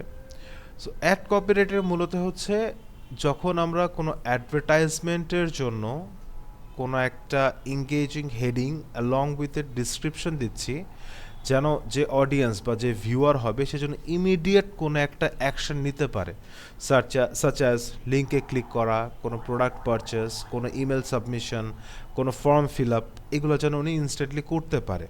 এখন কন্টেন্ট রাইটার থেকেও অনেক বেশি চাহিদা হচ্ছে অ্যাড কপি রাইটার তাদের। কেন? কন্টেন্ট লিখে তো অনেক বড় করে লিখতে হবে, বাট যখন ওটা তো হচ্ছে অর্গানিক, আস্তে আস্তে হোক, কিন্তু যখন একটা কোম্পানি সে তার টাকাটা খরচ করে, তো সে কি চাবে যে ইমিডিয়েট চাক আসুক। এখন এরকম হেডিং দেওয়া যেটা দেখে মানুষ ক্লিকই করছে না, ওনার তো প্রফিট নেই, সো থামবেও না। অ্যাড, যারা অ্যাডের জন্য কপিরাইটিং করেন ওনাদের আসলেই দেখা যায় স্যালারি রেঞ্জটা ওই ২০-৩০-এ থাকে না। যারা মডারেটও হন এক্সপার্টদের কথা তো পরের হিসাব, যারা মডারেটর হন তাদের স্যালারি আই গেস 30, 35, 40 এরকম হওয়া উচিত, এবং যারা এক্সপার্ট আছেন অবশ্যই ওনাদেরকে অনেক বেশি দেওয়া উচিত ডিপেন্ডিং অন কোম্পানি। এখন যদি একটা ছোট কোম্পানি হয় যেখানে মনে করেন যে কন্টেন্ট লিখে সেই অ্যাড তৈরি করে, সে আবার অ্যাডও দেয়, তাহলে ওই ক্ষেত্রে অবশ্যই স্যালারিটা একটা মার্জিত হবে। বাট যখন একটা বড় বড় কোম্পানিসরা বা দেখা যায় হচ্ছে ফ্রিল্যান্সিং প্রজেক্ট যখন করা হয়, ওই যে কন্টেন্টগুলো লেখায় ওগুলোর জন্য কিন্তু ভালো অ্যামাউন্ট পে করা হয়। বড় বড় যে ইন্টারন্যাশনাল কোম্পানিগুলো, হুম যেমন অ্যাপল বা এই জাতীয় কোম্পানিগুলো, ওদের কন্টেন্টগুলো আমি যেটুকু ফলো করলাম, কপিরাইটিংগুলো খুবই সিম্পল এবং অল্পতেই শেষ। এখন আপনার কাছে সিম্পল লাগছে না, এটাতেই ওই কপিরাইটারের সাকসেস, বিকজ ও চিন্তা করে বের করছে যেটা ইজি কিভাবে হতে হয়। অল্প দিছে কিন্তু এটাতে মানে ডিপলি একটা মেসেজ বোঝা যায়, কিন্তু অল্প। হ্যাঁ, এখানে তো ক্যারেক্টার লিমিটের যে বিষয়টা ভাই বলছেন, তো আমরা তো কন্টেন্টে তো ক্যারেক্টার লিমিট নাই, কিন্তু যখন যে গুগল অ্যাডস দিতে গেলেন দেখছেন না, একটা লাইন লিখতে চাচ্ছেন, লেখাটা পুরোটা লিখতে পারতেছেন না, 30 ওয়ার্ড পর্যন্ত বা 30 ক্যারেক্টার পর্যন্ত আমার লিমিট। না, ডট না তো, 30 পর্যন্ত লিমিট। আচ্ছা, লিমিটের জায়গায় তো ঠিক আছে, না ডেসিশনে কিন্তু ডট দেখা যাবে। হ্যাঁ, সো দেখা যায় হ্যাঁ, তো ওই যে কিভাবে আপনি কথাগুলো বলবেন, তো মানে মূলত মানে খুবই সিম্পলি যেটা করা হয়, ওনারা যখন কন্টেন্ট কপিরাইটার যিনি ওনারা যখন লিখেন, তো বেসিকলি চেষ্টা করেন যারা হচ্ছে অডিয়েন্স, ওনাদের এমন কোন কথাটা বলা যায় যেটা বললে ওনারা মানে আমার অ্যাটলিস্ট আমার ওয়েবসাইট ব্রাউজ করার জন্য ইন্টারেস্ট ফিল করবেন। সেখানে হতে পারেন যে কথার কথা যে কোনো একটা ডিসকাউন্ট দিচ্ছেন, বা কোনো একটা সার্ভিসের ক্ষেত্রে উনি এখানে হেডিংয়ে দিচ্ছেন যে টার্নওভার হচ্ছে $1 মিলিয়ন, বা কোনো একটা নাম্বার শো করছেন, তখন কিন্তু জিনিসগুলো অনেক বেশি অ্যাট্রাকটিভ হয়ে দাঁড়ায়। যেমন ধরেন আপনি গুগল অ্যাডসের একটা এজেন্সি দিবেন, এখন আপনি আপনার হেডিংয়ে লিখেছেন যে মান্থলি অ্যাডের উপর স্পেন্ড করেন আপনি 2 মিলিয়ন প্লাস, ওই লেখাটাই কিন্তু অনেক এঙ্গেজিং, তাই না? সো আপনি চাচ্ছেন এরকম কোনো কোম্পানির থ্রু অ্যাডস দেওয়াইতে যারা অ্যাকচুয়ালি 2 মিলিয়নের অ্যাড দেয় পার মান্থে, তাহলে আপনার আইডিয়া কি যে ওনারা এক্সপার্টস, ওনাদের কাছে যেতে চাবেন। এখন কেউ যদি লিখলো যে আমরা অনেক ট্রাস্টেবল, আমরা অনেক ভালো, আমাদের থেকে অ্যাড দাও, আপনি কিন্তু এখানে ক্লিক করবেন না। আর কেউ যদি বললো যে আমাদের our monthly ad spend is over $2.5 million, হ্যাঁ, visit website to know more, আপনি কিন্তু ওইটাতে সবচেয়ে বেশি ক্লিক করবেন, কারণ ওইখানে নাম্বারস দিয়ে আপনাকে অ্যাট্রাক্ট করে নিয়ে আসতেছে, তাই না? সেখানে যে কথাগুলো বলা আছে, লস অ্যাভারিশন, সোশ্যাল প্রুফ, রেসিপ্রোকেসিটি, ইমোশনাল রিজনেন্স, ঠিক আছে, এগুলা যদি খুব সিম্পলে নিয়ে আসি, তাহলে হচ্ছে আপনি একটা আর্জ তৈরি করছেন আপনার অডিয়েন্সকে যে ভাই এটা আমার লাগবে, মানে আমি অ্যাজ এ অডিয়েন্স আমি চিন্তা করছি এটা আমার লাগবে। অনেক সময় দেখা যায় সিট আছে অনেকগুলা, বলে দিছে limited seats, limited time offer, 3 days left, তাই না, 50% অফ ফর 100 পিপল। এই যে কথাগুলা, এগুলো হচ্ছে অনেক বেশি আর্জেন্সি তৈরি করে। হ্যাঁ, অনেক আর্জেন্সি তৈরি করে আমার ভিতরে যে ভাই না এটা আমার দরকার, কারণ এটা তো আমার নিড দেখে তো আমি সার্চ করেছি বা অ্যাড আসছে। সো এখন এইটা যে আমি যে এই কোম্পানি থেকে নিব, এটা হচ্ছে তার কন্টেন্টে আমার আর্জেন্সিটা ক্রিয়েট করাবে, আর্জেন্সি না থাকলেও ক্রিয়েট করাবে আমাকে কিছু লোভনীয় কথা বলে, ঠিক আছে, এটা খুব ভালো টার্ম হয় যে লোভনীয়তা, আমাকে মানে একটা লোভনীয় কিছু দেখালো যেন আমি ওই অ্যাকশনটা নিতে মানে ধরেন ওয়ান টাইপ অফ কী বলবো বাধ্যই হলাম, ঠিক আছে। এখন হ্যাঁ, ধরেন এখন যদি আপনাকে বলা হয় হ্যাঁ যে কালকে গুগল অ্যাডসের হচ্ছে ইন্টারভিউ, কালকেই জয়নিং, এখন ধরেন কালকে আপনার বিয়ে, আপনার তো বিয়ে একদিন পিছাবেন স্যার, না এরকম অনেক সময়, যেমন আমাদের সময় ধরেন জবের ইন্টারভিউর জন্য কল দিছে, আমার একদিন হচ্ছে আমার প্রমোশন হয়েছে, ঠিক আছে, কিন্তু ওই দিন আমার বড় ফুপু মারা গেছে। এখন এমন দিন প্রমোশন হয়েছে, আমাকে অ্যাকসেপ্ট করতে তো অফিসে যাইতেই হবে, রুলস, ঠিক আছে। সো আমি ওখানে অল্প কিছুক্ষণ থেকে আবার যাইতে হয়েছে অফিসে। এখন আমি কেন ওই কথাটা আনলাম, কারণ আমার আর্জেন্সি ওইদিকে। সো আমি যদি দেখি যে আমার একটা প্রোডাক্ট দরকার, আমার প্রমোশন দরকার ছিল তো, তাই না? সো আমি যদি দেখি আমার একটা প্রোডাক্ট দরকার, এটার উপর 4 দিনের জন্য ফ্রি 50% ডিসকাউন্টে চলতেছে, আমি কিন্তু এটা নিব। যেমন এই যে ব্ল্যাক ফ্রাইডেতে সবচেয়ে বেশি সেল হওয়ার রিজন হচ্ছে ওই যে 90% ডিসকাউন্ট, আপ টু 80% ডিসকাউন্ট, ওই আর্জেন্সিটা ওনারা ধরেন বিজনেসম্যানরা চাচ্ছে ভাই আমার স্টক এই বছর আমি শেষ করব, নিয়ে যাও, ঠিক আছে, সবাই কিন্তু হুমড়ি খেয়ে কিনে নেয়। আপনারা কখনো দেখছেন ইউটিউবে ভিডিও যে এই যে ব্ল্যাক ফ্রাইডে সেলে যখন শপিং মলগুলোতে মানুষ থাকে কীরকমভাবে কেনাকাটা করে, কখনো কি ইউটিউবে একটু ভিডিও দেখেন? চোখ বন্ধ করে কি দেখতেছেন আপনি? হ্যাঁ, আপনি তো ঘুমে আছেন ম্যাডাম। হ্যাঁ, সো এখানে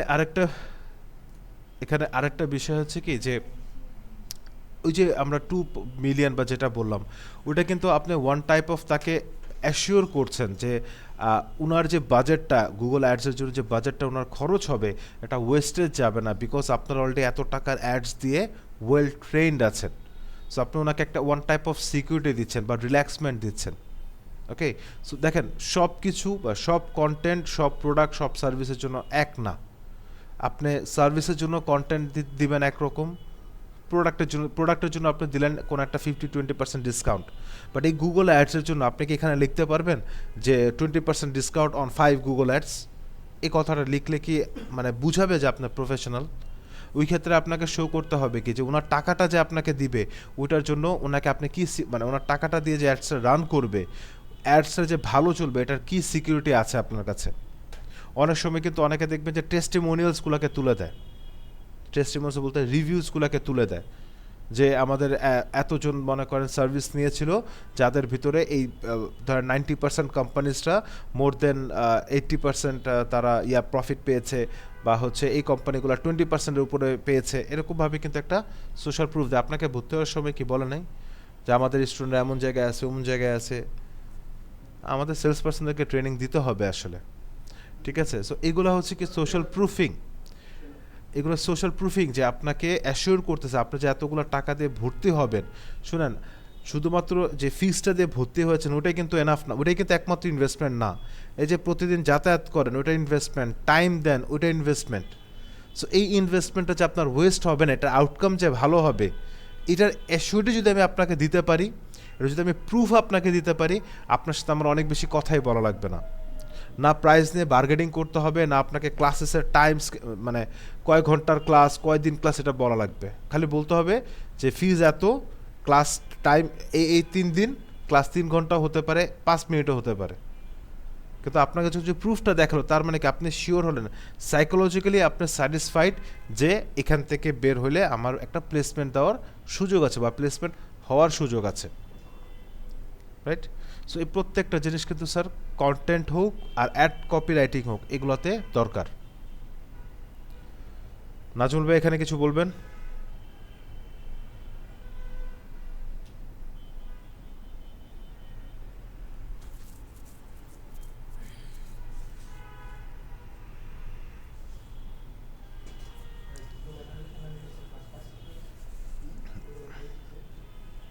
এগুলো হবে না। জি,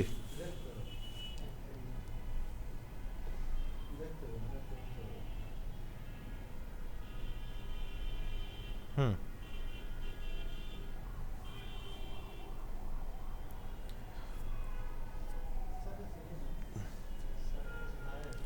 জি,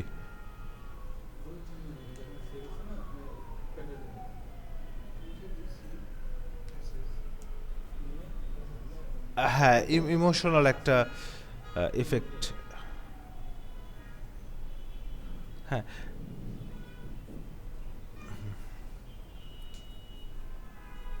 দিতে পারো। হ্যাঁ, যাওয়া যায়। হ্যাঁ, আপনাকে যদি অ্যাড কপি, হ্যাঁ বলেন, চিন্তা থাকবে। হ্যাঁ, সো আপনাকে যদি অ্যাড কপিরাইটিং শিখতে হয় সবচেয়ে বেস্ট হচ্ছে আপনার বাংলাদেশের অ্যাডসগুলো ফলো করবেন, যে অ্যাডভার্টাইজমেন্টসগুলো করা হয়। দেখবেন অনেক ক্ষেত্রে ভ্যালেন্টাইন্স ডেতে নেসক্যাফে কিছু অ্যাডস দেয়, আরও অনেক কোম্পানি দেয়, বাট হ্যাঁ হ্যাঁ হ্যাঁ হ্যাঁ হ্যাঁ হ্যাঁ হ্যাঁ, তো আপনারা তো হচ্ছে একটা গ্রুপ ডিসকাশনে বসেন। হ্যাঁ, ধর আমরা কফি উইথ কারণ শুনেছি না, তো আপনারা হচ্ছে কফি উইথ নাজমুল দেখেন। হ্যাঁ, তো মনে করেন একটা না অনলাইনেই হয়ে যাক, সমস্যা কোথায়? আপনারা অনলাইনেই করেন, সবাই বাসায় কফি নিয়ে বসবেন, কথা বললেন বা মিট করলেন, ওটা আপনাদের। বাট এগুলো হইলে হয় কি যে তো যেমন আসলে সব ব্যাচে কিন্তু এরকম স্টুডেন্ট হয় না যে অলরেডি ওই ফিল্ডে বা ওই রিলেভেন্ট ফিল্ডে কাজ করছে। সো এটা কিন্তু আপনাদের জন্য প্লাস পয়েন্ট যে আপনার ক্লাসমেট হচ্ছে অলরেডি এই প্রফেশনে আছেন। আচ্ছা, তাহলে ওটা আপনারা ডিসকাস করে নেন কোন দিন আসবেন, ঠিক আছে? সামনে তাহলে আমাদের ওয়ান ডিশ পার্টি আছে, তাহলে ওটাতে আপনারা সবাই জয়েন করেন। কারণ ওয়ান ডিশ বলতে কি সবাই বাসা থেকে একটা করে ডিশ বানায় আনে বা একটা করে ডিশ কিনে আনে, তো ধরেন আমাদের সবার এক একটা করে ডিশ হয়, খায়। এগুলো হচ্ছে এই যে ইয়াংস্টার্সদের জন্য আর কি, ওনারা এগুলাকে আবিষ্কার করে আর কি, ওয়ান ডিশ পার্টি। সো আর এখানে আরেকটা বিষয় হচ্ছে স্যার, অ্যাড কপি স্ট্রাকচারের ক্ষেত্রে এইটা যে মডেলটা, মানে এইটা বলতে এআইডিএ, ঠিক আছে? এটা হচ্ছে attention, interest, desire and action. না এইটা মডেলটা 4টা দিয়ে, হ্যাঁ এরকম আরও অনেক আছে, ঠিক আছে? সো আসলে কি দেখেন, যতই থিওরিটিক্যাল পড়েন না কেন, এন্ড অফ দ্য ডে মাঠে নামতে হবে, মানে ফুটবল একবার লাথি মারতে হবে বোঝার জন্য যেটা কত দূর উঠবে, ঠিক আছে? খালি গেমে থাকলে হলো না, তো থিওরিতে জাস্ট আসলে হয়ে ওঠে না। সো এখানে বোঝাচ্ছে যে একটা অ্যাকশনেবল কোনো একটা কন্টেন্ট হইতে হবে যেন একটা অ্যাকশনেবল হয়, আপনার মনে যেন একটা কিউরিয়াসিটি তৈরি হয়, একটা ইন্টারেস্ট তৈরি করার জন্য, যে কোনো একটা অডিয়েন্সের পেইন পয়েন্টসগুলোকে বা ওনার কোনো একটা স্পেসিফিক জায়গায় বা ইমোশনালি একটা জায়গায় হিট করা, যেটার কারণে উনি একটা অ্যাকশন নিবে। ওনার কোনো ডিজায়ার্স, এগুলোকে হয়তো বা ভিজুয়ালি বেনিফিট শো করাতে পারেন বা আপন কন্টেন্ট। সেরকম ধরেন আমি অনেকদিন ধরে বাইকের খুঁজছি, কী বলে ওটাকে, রিয়ার ভিউ মিরর্স, হ্যাঁ। সো ওইগুলো হচ্ছে দেখা যায় যে অ্যারোডাইনামিক রিয়ার ভিউ মিরর্স বলে আর কি ওইগুলোকে। সো এগুলো আমি অনেক খুঁজতেছি। সো একটা অ্যাডস দেখলাম কি, ওখানে আমি একটা ফুল প্যাকেজ দেখেছি যে এই যে কাস্টমাইজিংয়ের অনেক কিছু। সো মানে এটা আমার জন্য একদম ডাইরেক্ট ছিল না যে আপনি কি আপনার ফ্রেন্ডকে এগুলো গিফট করতে। একটা অ্যাড দেখছিলাম, অনেক লো ছিল, ফলোয়ার ছিল অনেক লো, 100 না 200 ফলোয়ার ছিল। সো এটা বেসিক্যালি ছিল, আপনি কি আপনার বাইকার ফ্রেন্ডকে হচ্ছে বেস্ট গিফট দিতে চান বা তার বার্থডেতে বেস্ট গিফট দিতে চান। সো এই প্যাকেজগুলো 2500 টাকা। আর আমি আমার ফ্রেন্ডে 2500 টাকা দিয়ে গিফট দিব না স্যার, আমি নিজের জন্য অর্ডার দিছি, এখন দেখি আসে কিনা। অনেক সময় কিন্তু স্যার অনেক অনলাইন, হ্যাঁ কেন বললাম আসে কিনা, কারণ এরকম অনলাইন অনেক এরকম পেজ হয় যেখানে হচ্ছে আপনাকে বলবে ভাই আমরা অর্ডার নিচ্ছি, ক্যাশ অন ডেলিভারি হবে, বাট আপনি বিকাশে একটা সিকিউরিটি মানি পে করবেন। দেখা যায় সিকিউরিটি মানি পে করার পরে আমার সিকিউরিটি নেই আর, ঠিক আছে? সো ওনারা বেসিক্যালি যেহেতু লাইক কম, ঠিক আছে, সো আমি জাস্ট ওয়েট করছি যে আসলে ডেলিভারিটা হয় কিনা, আর কোয়ালিটিটা কীরকম আসে। না না আমি কেন, আমি মার্কেটার, উনি আমার সাথে কী করবে? আমি আগেই ফোন দিয়ে বলছি যে ভাই, হ্যাঁ বলে ভাই সিকিউরিটি মানি তো, বলে ভাই শুনেন আমি কিন্তু ডিজিটাল মার্কেটার, তো ওই হিসাবে কথা বলেন। বলে আচ্ছা ঠিক আছে ভাই, আমরা হচ্ছে আপনাকে ডেলিভারি করে দিব, ঠিক আছে 2 সপ্তাহ সময় লাগবে। আমি বলি ভাই ফ্রেন্ডের বার্থডে 1 সপ্তাহে, আমার তো কোনো ফ্রেন্ডের বার্থডে না, ফ্রেন্ডের বার্থডে 1 সপ্তাহে। বলে আচ্ছা ঠিক আছে ভাই, আমরা যত দ্রুত সম্ভব দিচ্ছি। ওকে, ওনারা সুন্দর মতো আমাকে হচ্ছে মানে কী বলে একটা ইনভয়েস এগুলো দিছে, ঠিক আছে? সো এখন দেখি আসে কিনা। সো ওই যে আমার একটা আর্জ তৈরি হয়েছিল যে অনেকে আছে স্যার ফ্রেন্ডদেরকে গিফট করে, যদি ওই গাড়ির বাইকের জায়গায় যদি একটা ওয়াচ থাকতো, তাহলে হয়তো বা হ্যাঁ আমার ফ্রেন্ডের যদি রিয়েলি বার্থডে থাকতো ওই ওয়াচটা দিতে যেতাম। বা নাজমুল ভাই একটা খুব সুন্দর এক্সাম্পল দিয়েছিল যে আপনি কি আপনার ওয়াইফকে, কী জানি ভাই বলেন, আপনি কি আপনার ওয়াইফকে কখনো গিফট দিয়েছেন নাকি? লাস্ট কবে আপনার ওয়াইফকে আপনি ভালো কিছু গিফট দিয়েছেন? ঠিক আছে, এটাই সুবর্ণ সুযোগ, 50% ডিসকাউন্ট ডায়মন্ড ওয়ার্ল্ডে হতেই পারে, ঠিক আছে? সো এগুলো হচ্ছে ডিজায়ার্স, ঠিক আছে, এগুলোই হচ্ছে আপনার অ্যাটেনশনস গ্র্যাব করে। অনেক সময় স্যার জেনেরিক কিছু কথা লেখার থেকে একটু ডিফারেন্ট ওয়েতে দিলেও মানে আপনার কনভার্সন রেটটা বাড়ার চান্সেস থাকে। যেমন কোম্পানিজরা বা যখন আমাদের জেনারিক যে অ্যাড কমার্শিয়ালস যেগুলো অ্যাডস চলে, ওগুলোতে কিন্তু আসলে ডাইরেক্টলি প্রোডাক্ট নিয়ে কেউ কথা বলে না, ঠিক আছে? প্রত্যেকটা বিষয় দেখবেন ফ্যামিলি ইনক্লুড আছেই। যেমন ওই যে আরএফএলের যে মিররসগুলো দেখলাম, ঠিক আছে, কারণ বাইকে দাঁড়া থাকলে তো সিগন্যালের সামনে দেখাই যায়। সো দেখলাম যে একজন কাপল, একজন ওয়াইফ পার্টিতে যাবে, রেডি হচ্ছে, সো উনি রেডি হতে পারতেছে না, কেন? গ্লাস ময়লা। তো উনি ডানে তাকায় বামে তাকায়, হঠাৎ করে পড়ে গেল, চোখের এখানে বেশি লেগে গেল আবার, হ্যাঁ। তো এখানে কি হয়েছে, উপর থেকে বলে এখন এই সমস্যার সমাধান কি? তখন বলে যে আরএফএলের এটা নেন, এটা ভালো, এত বছর যায়। সো দেখেন ফার্স্টে কিন্তু মানে মজা হিসেবে দেখতেছিলাম যে আমি বলে করতেছে নাকি, ঠিক আছে, ও হচ্ছে মানে যে অ্যাটেনশন ধরে রেখেছিল আমার ওই পর্যন্ত, পরে মনে হলো আচ্ছা, তো এরকম তো অনেকের বাসায় হয় গ্লাস টো। সো এই যে আর্জেন্সিগুলো, তারপর আপনার যে সিমেন্টের মনে হয় স্পেশালি হচ্ছে আপনি ইয়া দেখবেন যে থাইল্যান্ডের কিছু অ্যাড দেখবেন, চাইনিজ কিছু অ্যাড দেখবেন, ফার্স্টের দিকে মনে হয় কি কিসের অ্যাডস, হ্যাঁ ফার্স্টের হ্যাঁ অনেক আছে। যেমন একটা অ্যাডস দেখেছিল থাইল্যান্ডের মনে হয়, একটা যে ইয়া হয় না যে কাঠের পোকা, ঘুনের পোকা যেগুলো, হ্যাঁ খাচ্ছে, খাচ্ছে তো খাচ্ছে না, আমি হচ্ছে ফানি ভিডিও। পরে এটা শেষ হতে থাকে, স্প্রে করে, স্প্রেতে মরে না, ও চলে যায়, যাওয়ার পরে বাকিদের সাথে মেলামেশা করে, পরে এগুলো সবগুলো একসাথে মরে যায়। তো মেন কী ছিল, ওই যে মানে ঘুন পোকার জন্য ওই স্প্রে। এই যে দেখেন একটা অ্যাডসটা যেরকমভাবে সাজায়, সো ওইগুলো তো স্যার ভিজুয়ালি দেখা যায় জন্য আমরা খুব সহজে বলে দিচ্ছি, বাট ওটাকে রিটেনভাবে যখন লিখতে হবে তখন আপনার মানে মাথা গরম হয়ে যাবে। তো তখন কিন্তু এগুলোকে আপনাদের থেকে এই বিষয়গুলোকে মাথায় রেখে কাজ করতে হবে, যে আমি যে লাইনটা তৈরি করছি এটা আসলে একজনের প্রবলেমকে অ্যাড্রেস করে কিনা, সে কি এটাকে মানে কোনো একটা অ্যাকশন নিতে পারে কিনা, বা এটা কি তার কোনো ডিজায়ারকে বা হচ্ছে মানে ডাইরেক্টলি ডিজায়ার না হোক, ঠিক আছে, বাট একটু যদি চিন্তা করেন একটু ঘুরে হলেও কোনো একটা ইন্টারনাল ডিজায়ারকে ফুলফিল করে কিনা, এইভাবে যদি আপনি চিন্তা করেন, হয়তোবা প্রথম হেডিং আপনার ভালো হবে না, দ্বিতীয় হবে না, 10টা 15টা হেডিং চলে যাবে। কিন্তু যখন এরকম করে আস্তে আস্তে লিখতে থাকবেন, তখন আপনার ব্রেনটাও না আস্তে আস্তে করে কিন্তু প্রসেসিং স্পিডটা বাড়াবে। আর এই পৃথিবীতে সবচেয়ে কমপ্লেক্সড মেশিন হচ্ছে একমাত্র হিউম্যান বডি, এবং হিউম্যান ব্রেন আরও কমপ্লেক্স, বিকজ ও যেভাবে প্রসেস করতে পারে কম্পিউটার ওইভাবে প্রসেস করতে পারবে না। আমাদের ব্রেইন, আপনার ব্রেইনকে একটা বিষয় আমরা বলে অভ্যাস, যে আমার এটার অভ্যাস আছে স্যার, বা আমার এটা নিয়ে অভ্যস্ত না, ওটা হচ্ছে কি আপনার ব্রেনকে ওইভাবে বুঝাই দিয়েছেন, সে ওইখানে কমফোর্ট পেয়েছে যেন সে ওই দিকেই বারবার যেতে চায়। আমরা কিন্তু এখন সোশ্যাল মিডিয়াতে অনেক বেশি থাকার রিজন হচ্ছে কি আমার ব্রেনকে আমি বুঝাই দিছি ভাই তুমি রিল্যাক্স থাকো এটা করলে।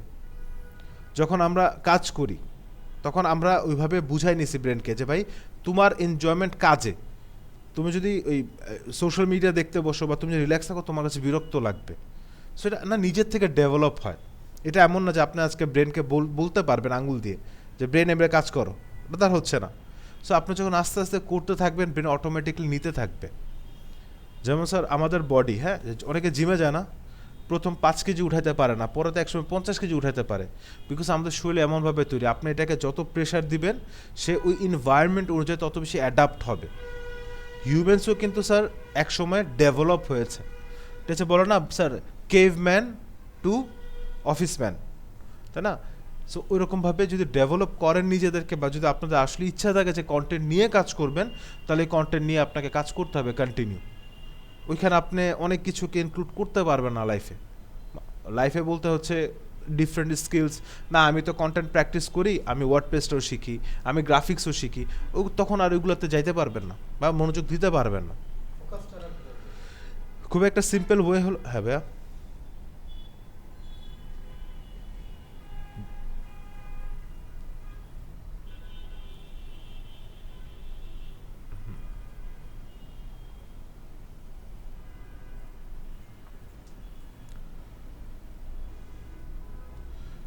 আচ্ছা, মানে বলতে চাচ্ছেন যে গ্রাফিক্স বা এগুলো নিয়ে সব কিছু নিয়ে বেসিক একটা আইডিয়া থাকা দরকার।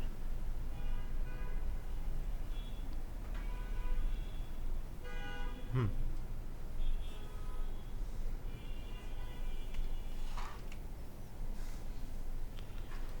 ইয়াপ, হুম হুম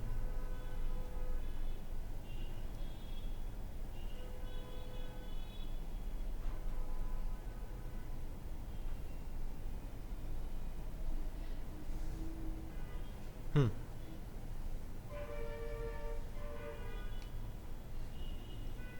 কোন পার্টে টেস্টিমোনিয়ালসগুলো থাকবে, হ্যাঁ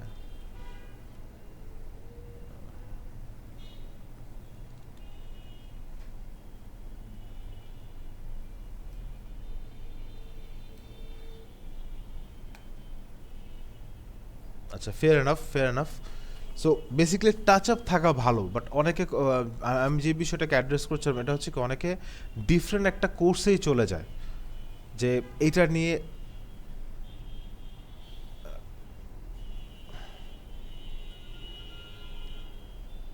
হুম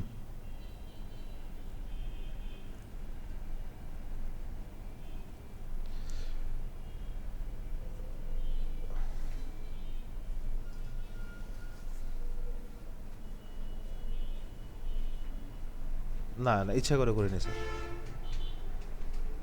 হ্যাঁ। হুম।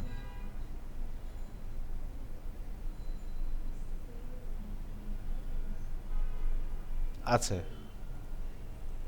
হ্যাঁ।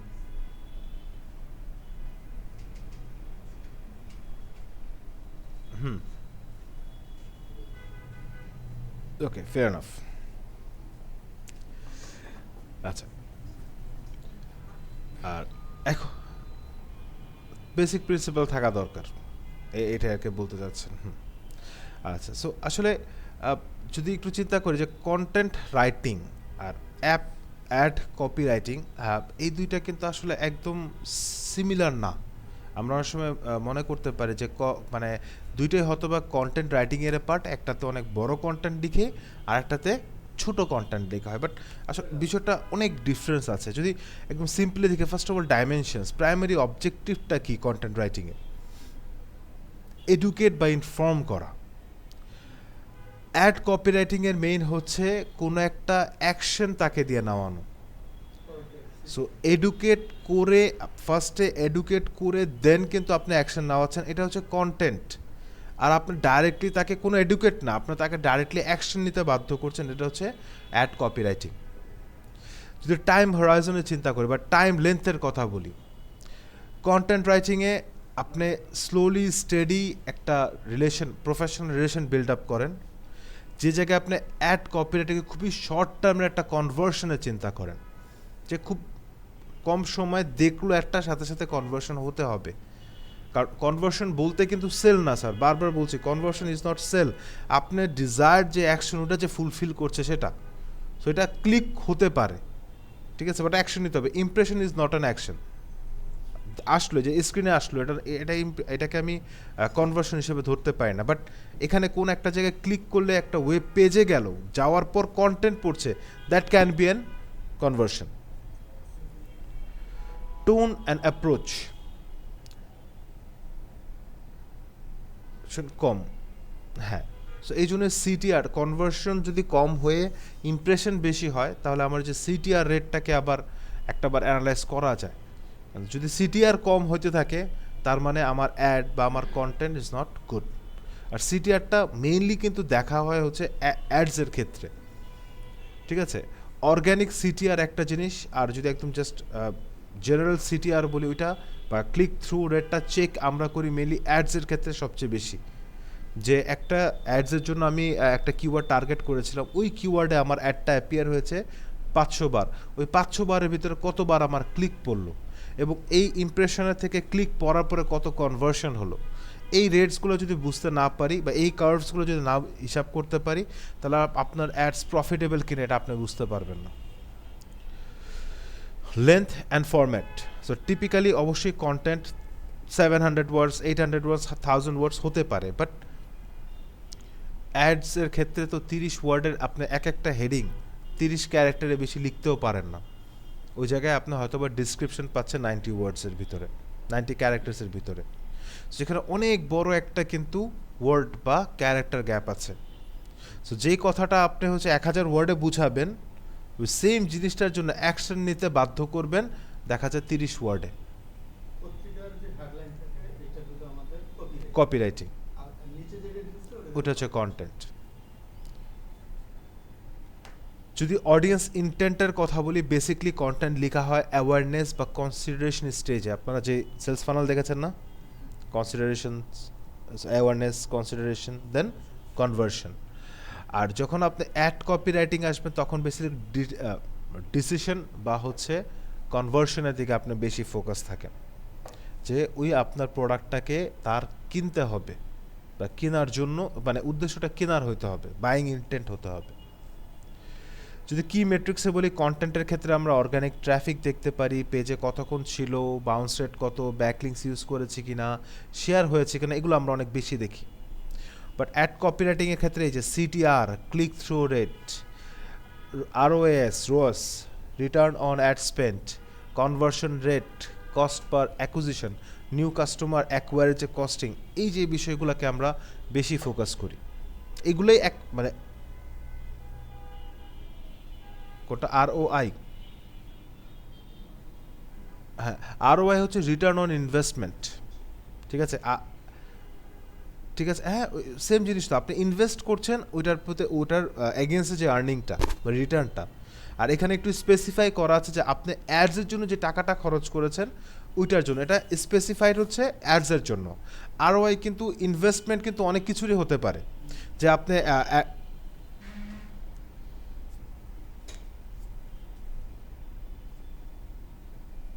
হ্যাঁ, মানে তা আপনাকে বলছে তাই তো, অ্যাজ এ সার্ভিস প্রোভাইডার।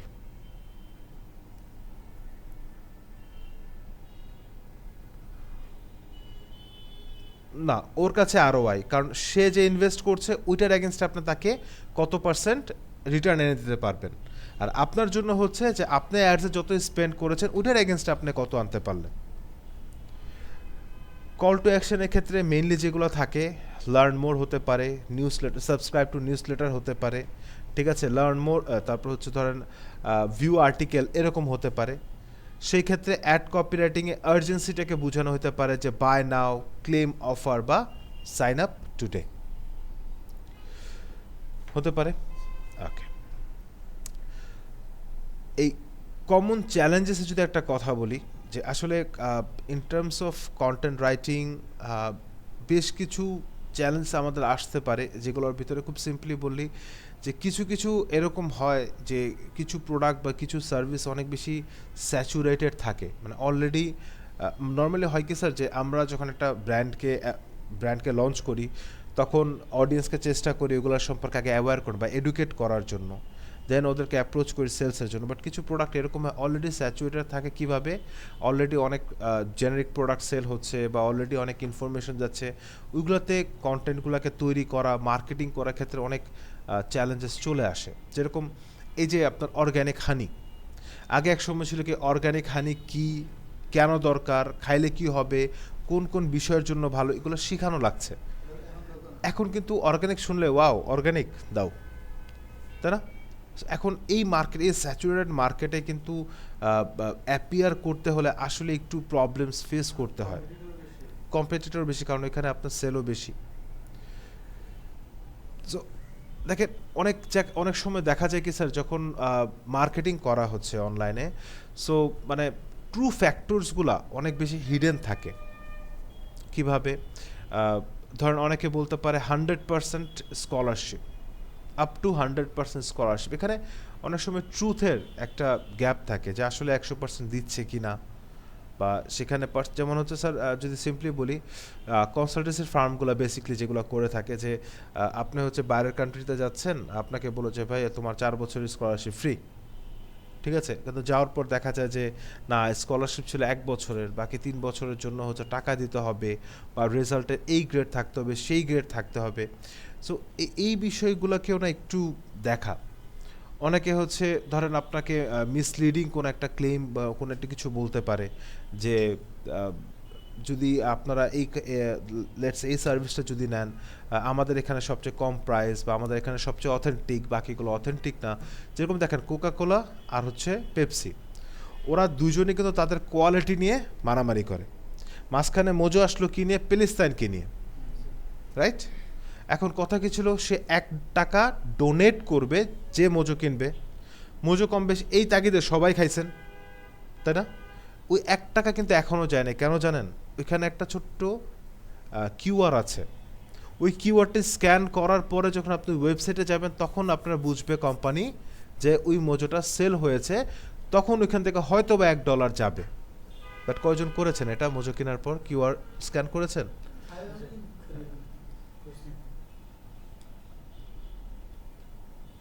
কিভাবে?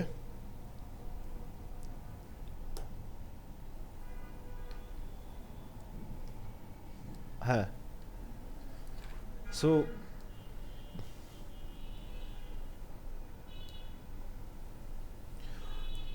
হ্যাঁ, জি, হ্যাঁ,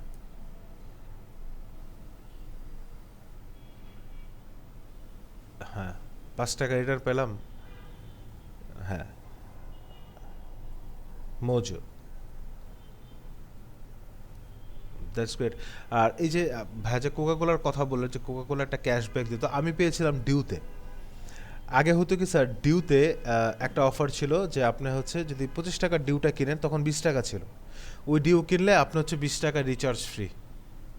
ঠিক আছে, রিচার্জ করতে পারবো ফোন, এবং পেয়েছি, করছি। বাইক পাওয়া, জিক্সার পাওয়া যাচ্ছিল ওই সময়, হ্যাঁ, হয়তো বা অনেকে পেয়েছে, হয়তো বা ধরেন হচ্ছে 1 কোটি, কথার কথা আর কি, 1 কোটি সেল হয়েছে, একটা বাইক দিলে তো সমস্যা নেই। সো এইগুলা হচ্ছে আসলে চ্যালেঞ্জেস থাকেই, যে দেখা যায় আপনার এবং উনার same product, same service, but উনি আসলে এরকমভাবে কিছু কন্টেন্ট লিখে ওনার অডিয়েন্সকে গ্র্যাব করছে যেগুলো আসলে ফিজিক্যালি পসিবল না দেওয়ার, বাট তাও মানুষ লোভনীয়তার কারণে চলে যাচ্ছে। যেরকম ডিউয়ের ব্র্যান্ডিংটা, ছোট ডিউটার ব্র্যান্ডিংটা আমার কাছে হয় এমনি, যে কিনলে তো হচ্ছে যে 20 টাকার ডিউ কিনছে, 20 টাকা রিচার্জ, তার মানে আমার কি ডিউয়ের দাম লাগতেছে? ডিউ ফ্রি, খাও। ঠিক আছে, সুগারও বেশি, অভ্যাস হয়ে যায়, ঠিক আছে, খাও। সো ওরা এরকমভাবে মার্কেট গ্র্যাব করে। যেমন দেখেন স্যার, আমি জানি না এখন যে কোকা কোলাগুলো আমরা দোকান থেকে খাই, I don't think it's a real Coca Cola, because Coca কোলার একটা অরিজিনাল ফ্লেভার ছিল, যে ঝাঁজ লাগতো। আপনি কোকা কোলা এখন দোকান থেকে নিয়ে খান, আপনার কাছে কেমন, মানে জাস্ট মিষ্টি পানির মতো লাগবে। আই ডোন্ট নো, আমাদের এখানে সবগুলো একই রকমের লাগে। ঠিক আছে, ওই জায়গায় এখন না মজুর ঝাঁজটা আবার একটু বেশি লাগে। আর বাংলাদেশ,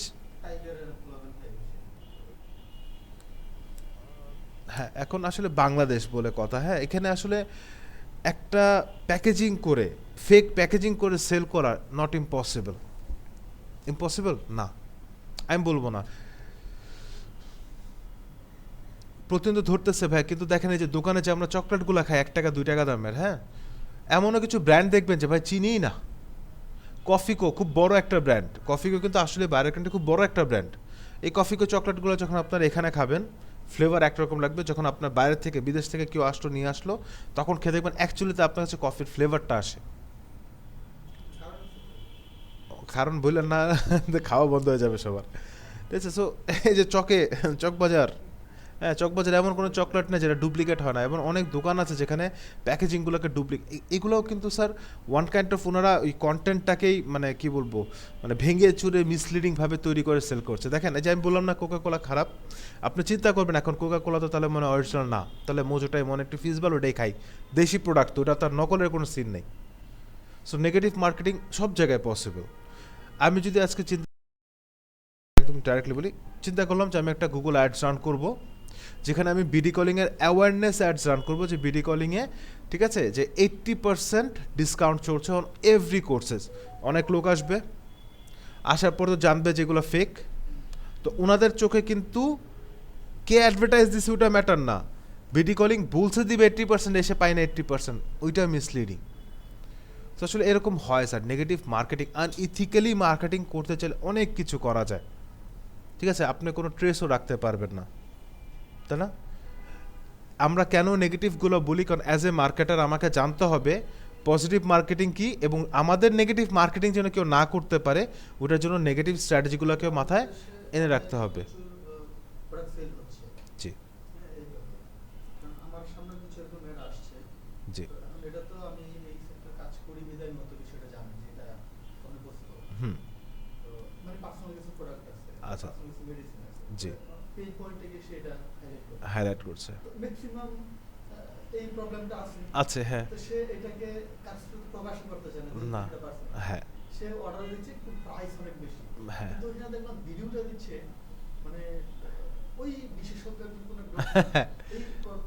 হ্যাঁ,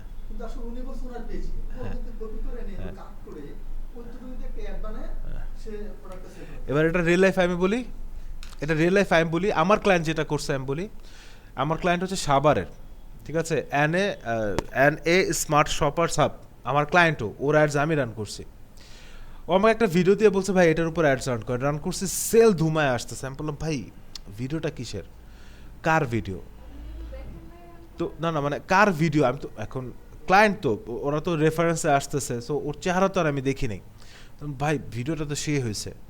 তো সাভারে হচ্ছে আমার আবার এক্স কলিগ থাকে, ওইখানে আবার আমার ক্লায়েন্ট আছে, আমি একদিন সাভারে গেছি।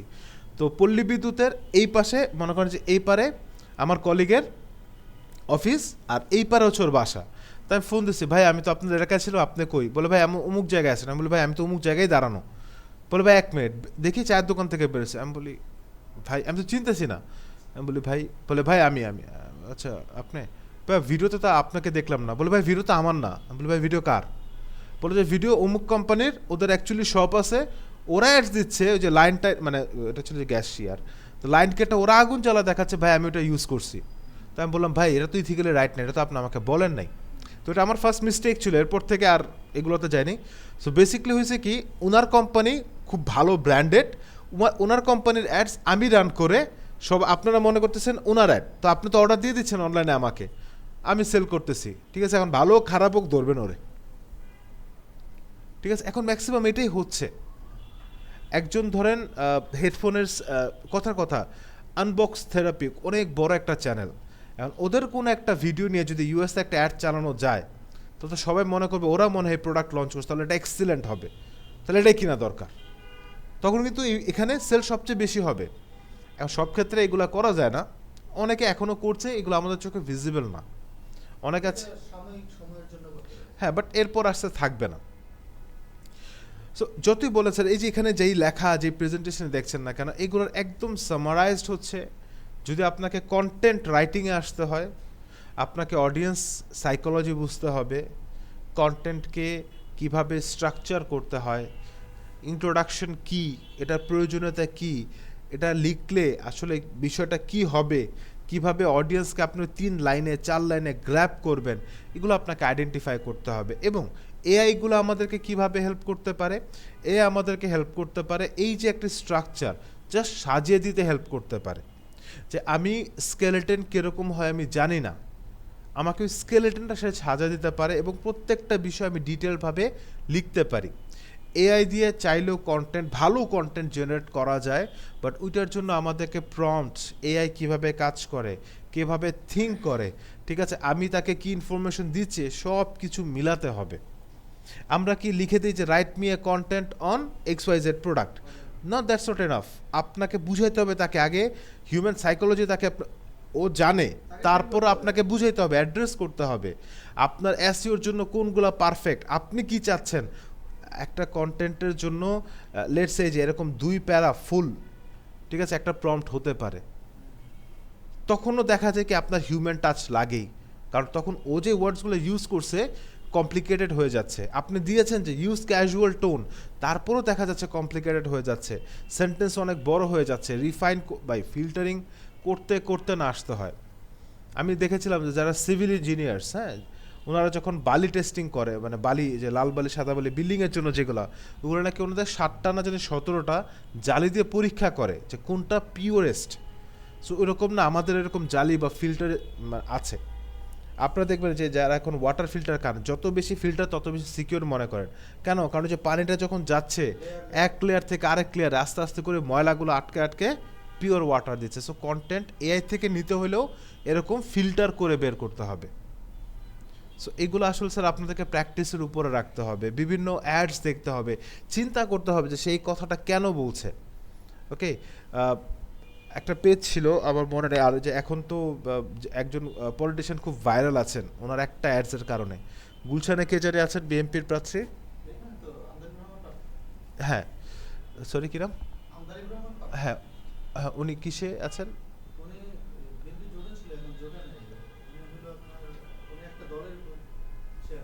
মানে ইন্ডিভিজুয়াল, উনি ইন্ডিপেন্ডেন্ট, আচ্ছা। সো ওনার যে অ্যাডসটা এখন খুব বেশি ভাইরাল, ঠিক আছে, এমনকি হচ্ছে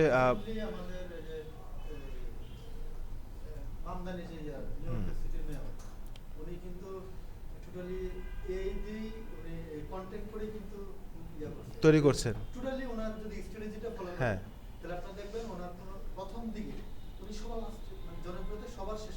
হ্যাঁ, স্ট্র্যাটেজিক্যালি চলে আসতেছে।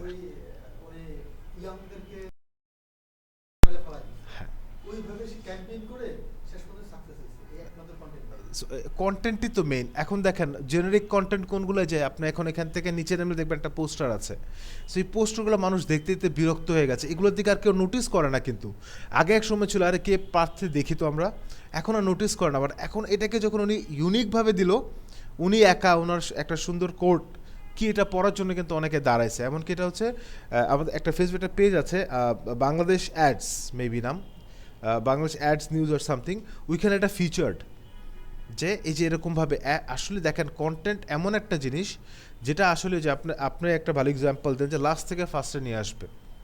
যেরকম যখন ওই যে ভাষণে দাঁড়ায় অনেকে বলে যে আপনার ঘরে পানি আসবে, বিদ্যুৎ আসবে, আপনার মাথা নষ্ট, মেজাজ খারাপ হয়ে যায় না? আর কত শোনাবে, আর কত শোনাবে। বাট এটাকে যদি ইউনিকভাবে বলা যায় আর একটু স্ট্রাকচারডভাবে বলা যায়, হয়তো বা ইনিশিয়ালি যারা আছেন ওনারা হাসি বা তুচ্ছ তাচ্ছিল্য করবে যে কী বলতেছে, বাট যাদের বুঝার আপনি যে অডিয়েন্সকে গ্র্যাপ করতে চেয়েছেন ওদের কিন্তু অ্যাটেনশন নেওয়া যাবে। হ্যাঁ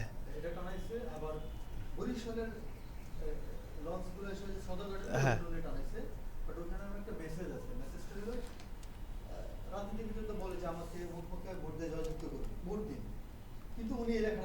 কি জানি নাম ওনার, একটু বলেন তো।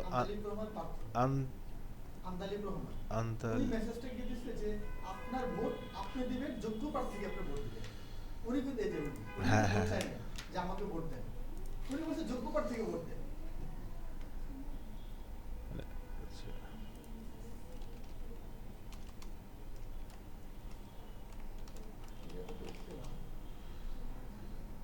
মানে ওই একটা এমনি আসবে না,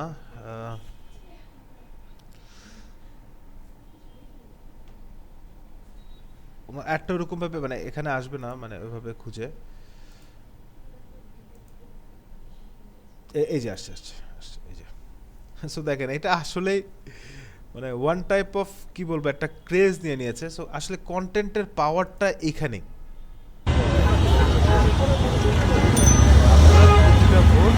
আসতে পারে বেসিক্যালি আমরা কিন্তু এটা দেখতে তো অভ্যস্ত।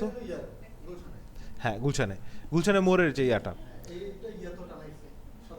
সো এটা কিন্তু উনি অলরেডি বুঝাই দিছেন যে ভাই আমাকেই দাও।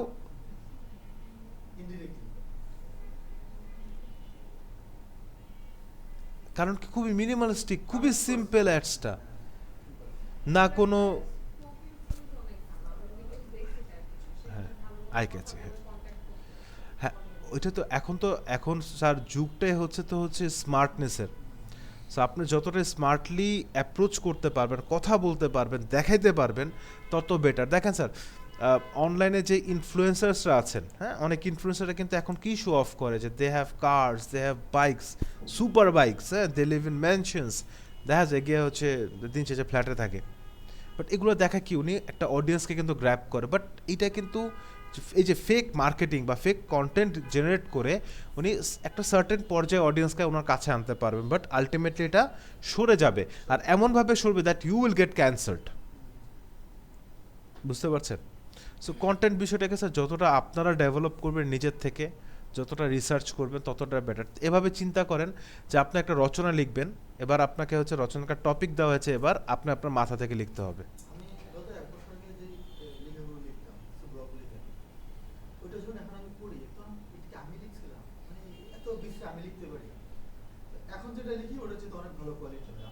কারণ আপনার ডেভেলপ হয়েছে যে নিজের।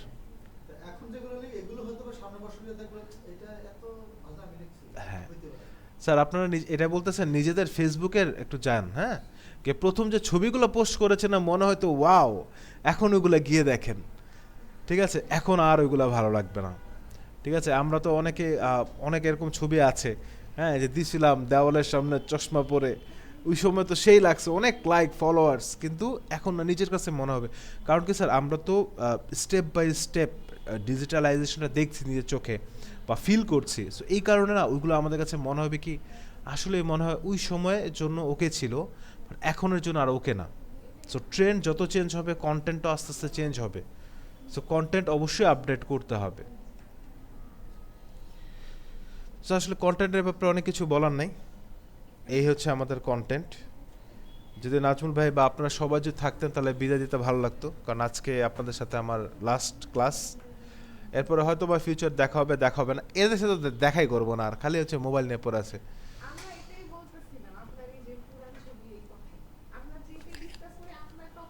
কেন আমার টপিক নেই কি কি? হ্যাঁ পুরান ছবি ডিলিট করা লাগবে না, ঠিক আছে? এখন আর দেখে নিচ্ছে সবাই, ঠিক আছে? ওনারা আগের থেকে ট্রেন্ডি, আর আপনারা তো 2000-এর কিডস এমনি, তাই না? আপনার 2000-এর না সবাই? আপনার তো কে জানি 13 ইয়ার্স কে জানি না কে জানি দিয়েছিল না তার ফেসবুক ইয়ার জিমেলের, হ্যাঁ আন্ডার 17 আপনি না? হ্যাঁ জিমেল ছিল না আন্ডার 13 নাকি আন্ডার 18 ছিল না? আচ্ছা সমস্যা নাই। তো স্যাররা আসলে অনলাইনে তো আর কেউ নাই মনে হয়। আচ্ছা স্যাররা যে বিষয় যেটা হচ্ছে